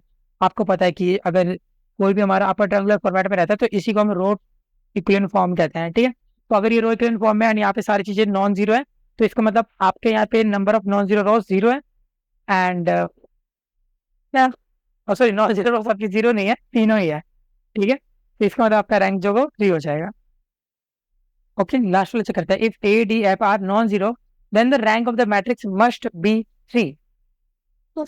एग्जैक्टली ये भी सही है आपका, ठीक है. कि अगर इवन ADF का भी हो, बेसिकली आपने तीनों रोज को कवर कर लिया, ठीक है. तीनों रोज को अगर आप कवर करके क्या दे रहे हो, क्या ये नॉन जीरो होगी, तो आप बता सकते हो, इसमें कोई मतलब टेंशन लेने वाली बात नहीं है. 7th क्वेश्चन पे आते हैं, ठीक है. देखो 7th क्वेश्चन में आपको यहाँ पे पहले से बता दिया गया है कि इसका जो रैंक है वो 2 है. आपको यहाँ पे बताना है कि A की वैल्यू क्या होगी. तो चलो ठीक है, देख लेते हैं. लेट्स सपोज इसको A मैट्रिक्स बोल देते हैं. 2 -3 4 0 1 -2 1 -3 A. ओके, इसको एक बार कन्वर्ट कर लेते हैं. तो आपको चाहिए कि पहले यहाँ पे 2 की जगह 1 आए, तो 1 लाने के लिए हम क्या कर सकते हैं, हम R1 में डिवाइड कर देते हैं 2 से. तो ये आपका हो जाएगा 1 -3/2 2 0 1 -2 1 -3 A. ओके, ये 3 लिखा हुआ है, ठीक है. राइटिंग मेरी दिन प्रतिदिन गंदी हो रही है, तो एक बार हैंडल जरूर कर लेना. एक्चुअली सुबह से मैं लगभग 100 क्वेश्चन सॉल्व कर चुका हूँ, क्योंकि आपको पता है कि आज ही हमने वीकली समरी 03 भी रिलीज करी, तो उसमें लगभग 50 क्वेश्चन उसमें थे, एंड 40 से ऊपर क्वेश्चन तो इसमें भी होंगे, ठीक है. तो मतलब काफी क्वेश्चन सॉल्व हम कर चुके हैं, तो इसलिए थोड़ा सा उंगलियों में पेन भी हो रहा है, बट ठीक है, आप लोगों के लिए इतना तो करना बनता ही है, ठीक है. आपने बहुत प्यार दिया है मुझे, ठीक है. चलो देखो, अब हमें चाहिए कि 1 गायब हो जाए, तो R3 में R3 माइनस R1 करते हैं. तो देखो 1 -3/2 2 0 1 -2, इन सब में तो कोई प्रभाव पड़ना नहीं है, लास्ट वाले में ये चेंज आएगा. 0 -3/2 A -2, राइट. ये वाली चीज बन के आ गई है, फाइन, अच्छी बात है. ओके, नेक्स्ट स्टेप हमको चाहिए कि यहाँ पे ये -3/2 गायब हो जाए, ठीक है. तो हम कर सकते हैं कि R3 में R3 + 3/2 टाइम्स R2. तो देखो 1 -3/2 2 0 1 -2 0 0 a -5। तो आपको दिख रहा है कि ये इक्विवेलेंट फॉर्मेट में कन्वर्ट हो चुका है, क्योंकि यहाँ पे आपको एक अपर ट्रायंगुलर फॉर्मेट दिख रहा है। ठीक है, अब आपको यहाँ पे चाहिए कि ये जो रैंक है वो 2 आए। अब रैंक 2 कब आएगा? रैंक 2 आपका तभी आएगा, देखो पहला वाला तो ये आपका नॉन जीरो है, ये तो कन्वर्ट कन्फर्म है। ये वाला आपका नॉन जीरो है, ये भी कन्फर्म है। तो मतलब दो तो आपके पास नॉन जीरो ऐसी रोस ऐसी डायरेक्टली आ गए। तो तीसरा वाला your row must be equal to 0, मतलब ये आपकी 0 होनी चाहिए। अगर ये 0 होगी तभी आपके पास यहाँ पे रैंक 2 आएगा। तो a -5 must be equal to 0। तो a की वैल्यू सीधे सीधे आपकी 5 आ गई, राइट। तो a की वैल्यू कितनी है? 5। चलो 8th क्वेश्चन पे आते हैं। तो 8th क्वेश्चन आपसे क्या कह रहा है, तो इसको एक बार देख लेते हैं। चलो देखो, तो 8th क्वेश्चन आपसे कह रहा है कि आपके पास अगर एक मैट्रिक्स है ए आई जे, आपके पास यहाँ पे गिवन है 3x3 के फॉर्मेट में है ये। ठीक है, एंड आपको बोला गया कि जो ए आई जे है इसमें जो मिनिमम होगा हम उसको कंसिडर करेंगे। ठीक है, देखो क्वेश्चन की लैंग्वेज समझ लो। आपको पता है कि यहाँ पे आपके पास 3x3 का मैट्रिक्स है, तो उसको पहले एक बार लिख लेते हैं। A11 A12 A13 A21 A22 A23 A31 A32 A33, right. अब आपको इसमें एलिमेंट फिलिंग करनी है। एलिमेंट फिलिंग भी इस प्रकार करनी है कि जो आपका ए आई जे बेसिकली ये जो नंबर लिखे रहते हैं, इसमें जो मिनिमम है वही आपका एलिमेंट बन के आएगा। ठीक है, तो चलो एलिमेंट बना देते हैं यहाँ पे। 1 1 में मिनिमम कौन? 1 1 2 में मिनिमम कौन? 1 1 3 में मिनिमम कौन? 1 2 1 में मिनिमम कौन? 1 2 2 में मिनिमम कौन? 2 2 3 में मिनिमम कौन? 2 1 3 और 1 में मिनिमम कौन? 1 3 और 2 में 2 3 और 3 में 3। अब आपके पास एक ये मैट्रिक्स बन चुकी है। आपको इस मैट्रिक्स में रो ऑपरेशन लगाने पड़ेंगे। रो ऑपरेशन लगाते हुए आपको इसको कन्वर्ट करना पड़ेगा इन रो इक्विवेलेंट फॉर्म। ठीक है, या गॉसियन फॉर्म, जिस भी फॉर्म में आपको पता हो, नाम तो एक ही है। ठीक है, रो इक्विवेलेंट फॉर्म में कन्वर्ट करने के बाद आपको चेक करना पड़ेगा कि कितने नंबर ऑफ नॉन जीरो रोस आपके पास रिमेनिंग है, वही आपका रैंक या डायमेंशन हो जाएगा। ठीक है, तो आप इसको खुद से जरूर सॉल्व करना है। इसका जो आंसर है वो मैं आपको बता दे रहा हूँ, इसका जो आंसर आएगा वो आएगा 3। ठीक है, चलो तो ये भी हमने कर लिया है। 9th वाला भी सेम टाइप का ही है। आपको यहाँ पे जस्ट सारी चीजें गिवन है, आपको रैंक कैलकुलेट करना है, तो इसको भी आप खुद से ट्राई कर सकते हो। ठीक है, तो जस्ट यहाँ पे सिंपली आपको सॉल्विंग करनी है और कुछ नहीं है। ठीक है, आपको रो इक्विवेलेंट फॉर्म में कन्वर्ट कर लो, number of non zero rows यहाँ पे चेक करो। ठीक है, 10th क्वेश्चन देख लेते हैं, जो कि आपका लास्ट क्वेश्चन होने वाला है फॉर योर वीक 4। ठीक है, इस क्वेश्चन के बाद आपका वीक 4 कंप्लीट हो जाएगा, एंड कहीं ना कहीं आप एक तरीके से तसल्ली की सांस ले पाओगे, अनलेस आप रात के 3 बजे पढ़ रहे हो और योर एग्जाम एंड आपका एग्जाम कल है। ठीक है, तो ऐसा तो काफी कम बच्चे के साथ होगा, बट ठीक है, पढ़ लो, कोई दिक्कत नहीं है। ठीक है, इट डजेंट मैटर कि आप कब पढ़ रहे हो, कैसे पढ़ रहे हो, but the thing which is the most important. ठीक है, ओके, या फिर जिस चीज की वैल्यू है वो एक ही है कि आप ढंग से पढ़ लो। ओके, चलो आप कैसे पढ़ रहे हो, कब पढ़ रहे हो, कुछ मैटर नहीं करता, बस ढंग से पढ़ रहे हो, ये मैटर करेगा। चलो, rank of 3x3 matrix A is 3। Okay, तो आपके पास एक रैंक बता दिया गया है, एक ए मैट्रिक्स का 3, एक दूसरी मैट्रिक्स है 3x3 की है, वो आपको बताया गया 2 है। तो यहाँ पे ए बी का रैंक क्या आएगा? Rank of A B. तो देखो यहाँ पे मैं आपको दो चीजें बताने वाला हूँ। ठीक है, बहुत इंपॉर्टेंट, इनइक्वालिटी। ठीक है, ये क्वेश्चन अपने आप में एक कंसेप्ट है। ओके, तो इस क्वेश्चन को बिल्कुल भी छोड़ना मत। आपको मैं कहूंगा कि इस प्रश्न से, इस पर्टिकुलर क्वेश्चन से आपके एग्जाम में क्वेश्चन आता है, एंड ये एक ऐसा क्वेश्चन है जिसको आप कहोगे कि भैया ये तो आउट ऑफ सिलेबस लग रहा है, ऐसा तो कुछ तो हमने कहीं पढ़ा ही नहीं है। ठीक है, तो कुछ पढ़ा नहीं है, तो इसीलिए तो मैं बैठा हूं आपको बताने के लिए। ठीक है, तो देखो आपका जो रैंक ऑफ ए बी आएगा, ठीक है, वो या तो छोटा होगा या तो इक्विवेलेंट होगा, minimum between rank of A and rank of B. ठीक है, ए और बी में से जिसका भी रैंक आपका छोटा होगा वो या तो इक्विवेलेंट होगा या तो बड़ा होगा रैंक ऑफ ए बी से। ठीक है, पहली इनइक्वालिटी तो आपकी ये हो गई। ठीक है, दूसरी इनइक्वालिटी ये हो गई कि जो रैंक ऑफ ए बी होता है ये आपका बड़ा होता है या तो इक्वल होता है rank of A plus rank of B minus n से। अब यहाँ पे जो एन है ये क्या है? ये जो एन है ये आपको रिप्रेजेंट कर रहा है number of columns in B. ठीक है, बी मैट्रिक्स के अंदर कितने नंबर ऑफ कॉलम्स है ये रिप्रेजेंट करता है। अब इन दोनों इनइक्वालिटी का यूज करते हुए हम इस प्रश्न का आंसर देखेंगे। ठीक है, तो देखो 3 है, इसका 2 है, तो अगर पहली इनइक्वालिटी यूज करें, ठीक है, तो लेट्स सपोज इसको मैं फर्स्ट कह दे रहा हूँ, इसको मैं सेकंड कह दे रहा हूँ। ठीक है, तो देखो यूजिंग फर्स्ट हम ये कह सकते हैं कि जो रैंक ऑफ ए बी आने वाला है तो देखो आपको पता है कि यहाँ पे ए और बी में मिनिमम कौन है, ऑब्वियसली 2, ठीक है, जो कि बी है, तो 2 आ रहा है। नीचे वाला चेक करते हैं, रैंक ऑफ ए बी आपका जो बड़ा होगा, ठीक है, यूजिंग 2 कर देते हैं यहाँ पे नीचे वाला, तो ये आपका बड़ा होगा। रैंक ऑफ ए आपका 3 है प्लस 2, एंड यहाँ पे माइनस में कितनी नंबर ऑफ रोज है आपके पास, यहाँ पे बी में 3 क्रॉस 3 है, तो नंबर ऑफ कॉलम कितने हैं, ठीक है, रोज मैंने बोल दिया था, कॉलम 3 है, 3 में से 3 किया, ये भी आपका 2 आ रहा है, सॉरी। तो आपका जो रैंक ऑफ ए बी है वो भी आपका कहीं ना कहीं 2 के इक्वलेंट आ रहा है। अब फ्रॉम 1 एंड 2 हमें दिख रहा है कि जो आपका रैंक है या तो 2 से छोटा होगा या तो 2 के इक्वल होगा। फ्रॉम 2 हम कह सकते हैं कि जो आपका रैंक ऑफ ए बी है वो आपका 2 से बड़ा या तो 2 के इक्वल होगा, तो दोनों को अगर कंबाइन करोगे तो इक्वल वाला केस निकल के आएगा। इसका मतलब जो आपका ए बी का रैंक होने वाला है वो 2 होगा, ठीक है। तो इस इनइक्वालिटी का यूज करते हुए आपको यहाँ पे जवाब देना था, ठीक है। तो इसके साथ ही आपका यहाँ पे वीक 4 कंप्लीट हो चुका है। आई होप आपको मजा आया होगा, आपने बहुत अच्छे से पढ़ाई करी होगी एंड सारी चीजें आपको अच्छे से समझ आई होगी, ठीक है।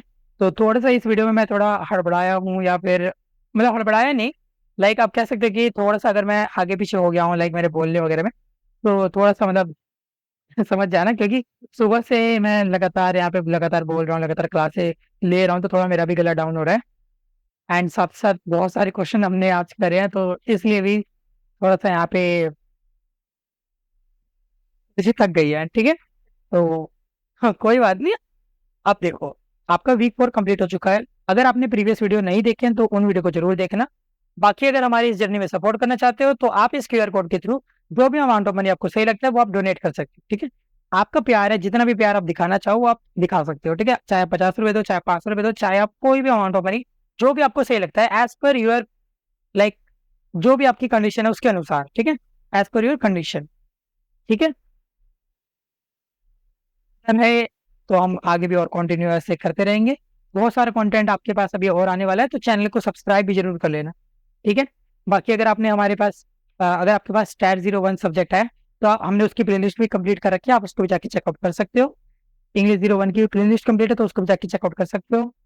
इंग्लिश 02 की भी क्वालिफायर 1 या क्वालिफायर कह रहा हूँ, मतलब क्विज 1 तक का आपका जो सिलेबस है वो कंप्लीट कर दिया गया है, एंड इवन आगे का भी कंटेंट आने वाला है, तो आप उसको भी चेकआउट कर सकते हो, रीच आउट कर सकते हो। बाकी हमारा रुद्रा बैच तो है ही, आपने सुना ही होगा, अगर आपको नहीं पता तो मैं आपको बता दूं कि हमारा एक ऑफिशियल रुद्रा बैच भी है, जिसके अंदर हम math 02 as well as stat 02 को कवर कर रहे हैं। एंड ये एक एक्सक्लूसिव बैच है जिसके अंदर हम सारे question including your tutorial question, practical assignment, grade assignment as well as PYQs वगैरह सब कुछ कर रहे हैं अच्छे से, ठीक है। उसमें और ज्यादा डिटेल लेक्चर हैं क्योंकि उसमें मल्टीपल लेक्चर आते हैं, जैसे अभी हम यहाँ पे जो वीकली समरीज कर रहे हैं इसमें एक ही लेक्चर में सब कुछ कंबाइन करने की कोशिश करते हैं। एंड कहीं ना कहीं थोड़ा सा एफिशिएंसी पे यहाँ पे इफेक्ट तो पड़ता ही है, ठीक है। बट रुद्र बैच के अंदर आपको कोई भी मतलब एफिशिएंसी की प्रॉब्लम नहीं आने वाली है, और ज्यादा इंप्रूवमेंट ही होगा, ठीक है। उसके अंदर काफी सारे बच्चे हैं एंड सारे बच्चे बहुत अच्छा परफॉर्म कर रहे हैं। अलग अलग बैचेस में यहाँ पे डिवीजन हुआ है, A1 A2 ऐसे कई सारे बैच हैं, ठीक है। तो आप भी चाहो तो इनरोल हो सकते हो अभी, तो क्योंकि रुद्रा बैच का जो पहला सेशन था जो वीक 01 से वीक 04 के लिए बना हुआ था क्विज 1 को एम करते हुए, वो तो लाइक उसकी जो एडमिशन डेट थी वो क्लोज हो चुकी है, एंड इवन आपका एग्जाम भी क्लोज है। बट इसका जो सेकंड पार्ट आने वाला है जिसमें हम वीक 04 से वीक 08 तक का कंटेंट क्रिएट करेंगे, जो वीक 04 से लेके वीक 08 तक का कंटेंट होगा उसको हम यहाँ पे कहीं ना कहीं कवर करेंगे इन रुद्रा 2। तो मैं ये प्री अनाउंसमेंट कर रहा हूँ एक टाइप से, ठीक है, मतलब अभी अनाउंस नहीं करा ऑफिशियली कि आपका नया बैच आने वाला है, बट मैं आपको बता रहा हूँ कि आएगा, ठीक है। तो आप अपने हिसाब से पहले से रेडी रहो। प्राइस सेम रहेगा, प्राइस में मैं कोई चेंज नहीं कर रहा हूँ, ठीक है। तो ओरिजिनल प्राइस 799 है, बट स्टार्टिंग में मैं कुछ टाइम के लिए प्राइस 399 रखूंगा, तो इसलिए अपना जो भी अमाउंट ऑफ मनी है वो आप सिक्योर कर सकते हो, एंड कहीं ना कहीं प्री बुकिंग एक तरीके से कर सकते हो, ठीक है। तो पहले से आप मैनेज करके रखो, क्योंकि पिछली बार भी जब रुद्र बैच आया था तो काफी सारे बच्चे मुझसे ये कह रहे थे कि भैया टाइम नहीं मिल पाया, हम पैसे अरेंज नहीं कर पाए, कहीं ना कहीं थोड़ा सा डिले हो गया था। तो काफी सारे बच्चों ने मेरे को मेल वगैरह भी करे थे एंड उनको मैंने लेटरल एंट्री भी दे दी थी, ठीक है। बट इस बार हम थोड़ा ऐसा नहीं करना चाहते, थोड़ा लाइक और ज्यादा स्मूथली चलना चाहते हैं, तो आप इसमें भी देख सकते हो, ठीक है। बाकी रुद्र बैच में जो बच्चे पढ़ रहे हैं आप उनसे भी पूछ सकते हैं कि कैसा बैच है, कैसे पढ़ाया जा रहा है, सारी चीजों को एकदम डिटेल में ले जाया जाता है। एंड साथ ही साथ थोड़ा सा मैं मानता हूँ कि टाइम मैनेजमेंट में पिछले इस वाले रुद्र बैच में थोड़ा सा लाइक दिक्कत हुआ था, क्योंकि मेरे पर्सनल थोड़े प्रॉब्लम्स भी आ गए थे, बट स्टिल हमने सारा कुछ अच्छे से कंप्लीट कर लिया था। एंड सारे बच्चे जो भी डाउट वगैरह पूछ रहे हैं सब कुछ अच्छे से डिस्कस वगैरह करा जा रहा है, ठीक है। तो अगर आप चाहो तो यहाँ पे जरूर एनरोल कर देना। जैसे ही अनाउंसमेंट होगा चैनल के साथ एकदम बने रहना, नोटिफिकेशन बेल को दबा के रखना, ठीक है। बाकी टेलीग्राम चैनल को भी जरूर ज्वाइन कर लेना, क्योंकि सारा एक्सक्लूसिव कंटेंट, सारे नोट्स वगैरह, सब सारे पीडीएफ वगैरह सब कुछ आपको वहीं देखने को मिलेगा, ठीक है। एंड आज मैं सारा यहाँ पे जितने भी पीडीएफ है आपके रिमेनिंग, ये सारे भी अपलोड कर दूंगा, तो आप जरूर वहाँ पे देख लेना एंड कहीं ना कहीं अच्छे से पढ़ाई करते रहना, ओके। बाकी एट द एंड मैं यही कहूंगा कि एकदम अच्छे से पढ़ाई करो, अपना एकदम जी जान लगा दो, क्योंकि यकीन मानो कि ये जो आईआईटी मद्रास की बीएस डिग्री है ना, ये आपको इस लेवल तक पहुंचा सकती है जितना आपने सोचा भी नहीं होगा, ठीक है। क्योंकि इसकी बहुत वैल्यू, आप यकीन मानो, ठीक है। बीएस जो होता है इंटरनेशनल डिग्री है, ये आपकी फॉरेन डिग्री की वैल्यू के बराबर है। आपने नहीं सुना होगा कि फॉरेन में स्टेम डिग्री चलती है, ठीक है, साइंस, टेक्नोलॉजी, इंजीनियरिंग, मैथमेटिक्स, ठीक है। तो ये इक्विवेलेंट है उस डिग्री के, ठीक है। तो आप यकीन मानो अच्छे से पढ़ जाओगे ना, तो पैकेज भी आपका अच्छा लगेगा, इवन आप खुद से भी बहुत अच्छी अच्छी चीजें आप यहाँ पे कर पाओगे। तो बहुत अच्छे से खुद को एकदम लगा दो, ठीक है। क्योंकि आए दिन यहाँ पे आईआईटी मद्रास के जो डायरेक्टर हैं, वो कुछ ना कुछ नए स्टेप ले रहे हैं, जिससे आपका यहाँ पे जो लाइक प्रोग्राम है वो और ज्यादा बेनिफिशियल हो सके, ठीक है। मेरा मुंह भी ऐसा लग रहा था गया, बेनिफिशियल हो सके, ठीक है। बाकी मिलते हैं नेक्स्ट वीडियो में, जब तक के लिए all the best for your future. Channel को जरूर सब्सक्राइब भी कर देना एंड नोटिफिकेशन बेल को भी जरूर दबा देना, ठीक है। All the best for your future.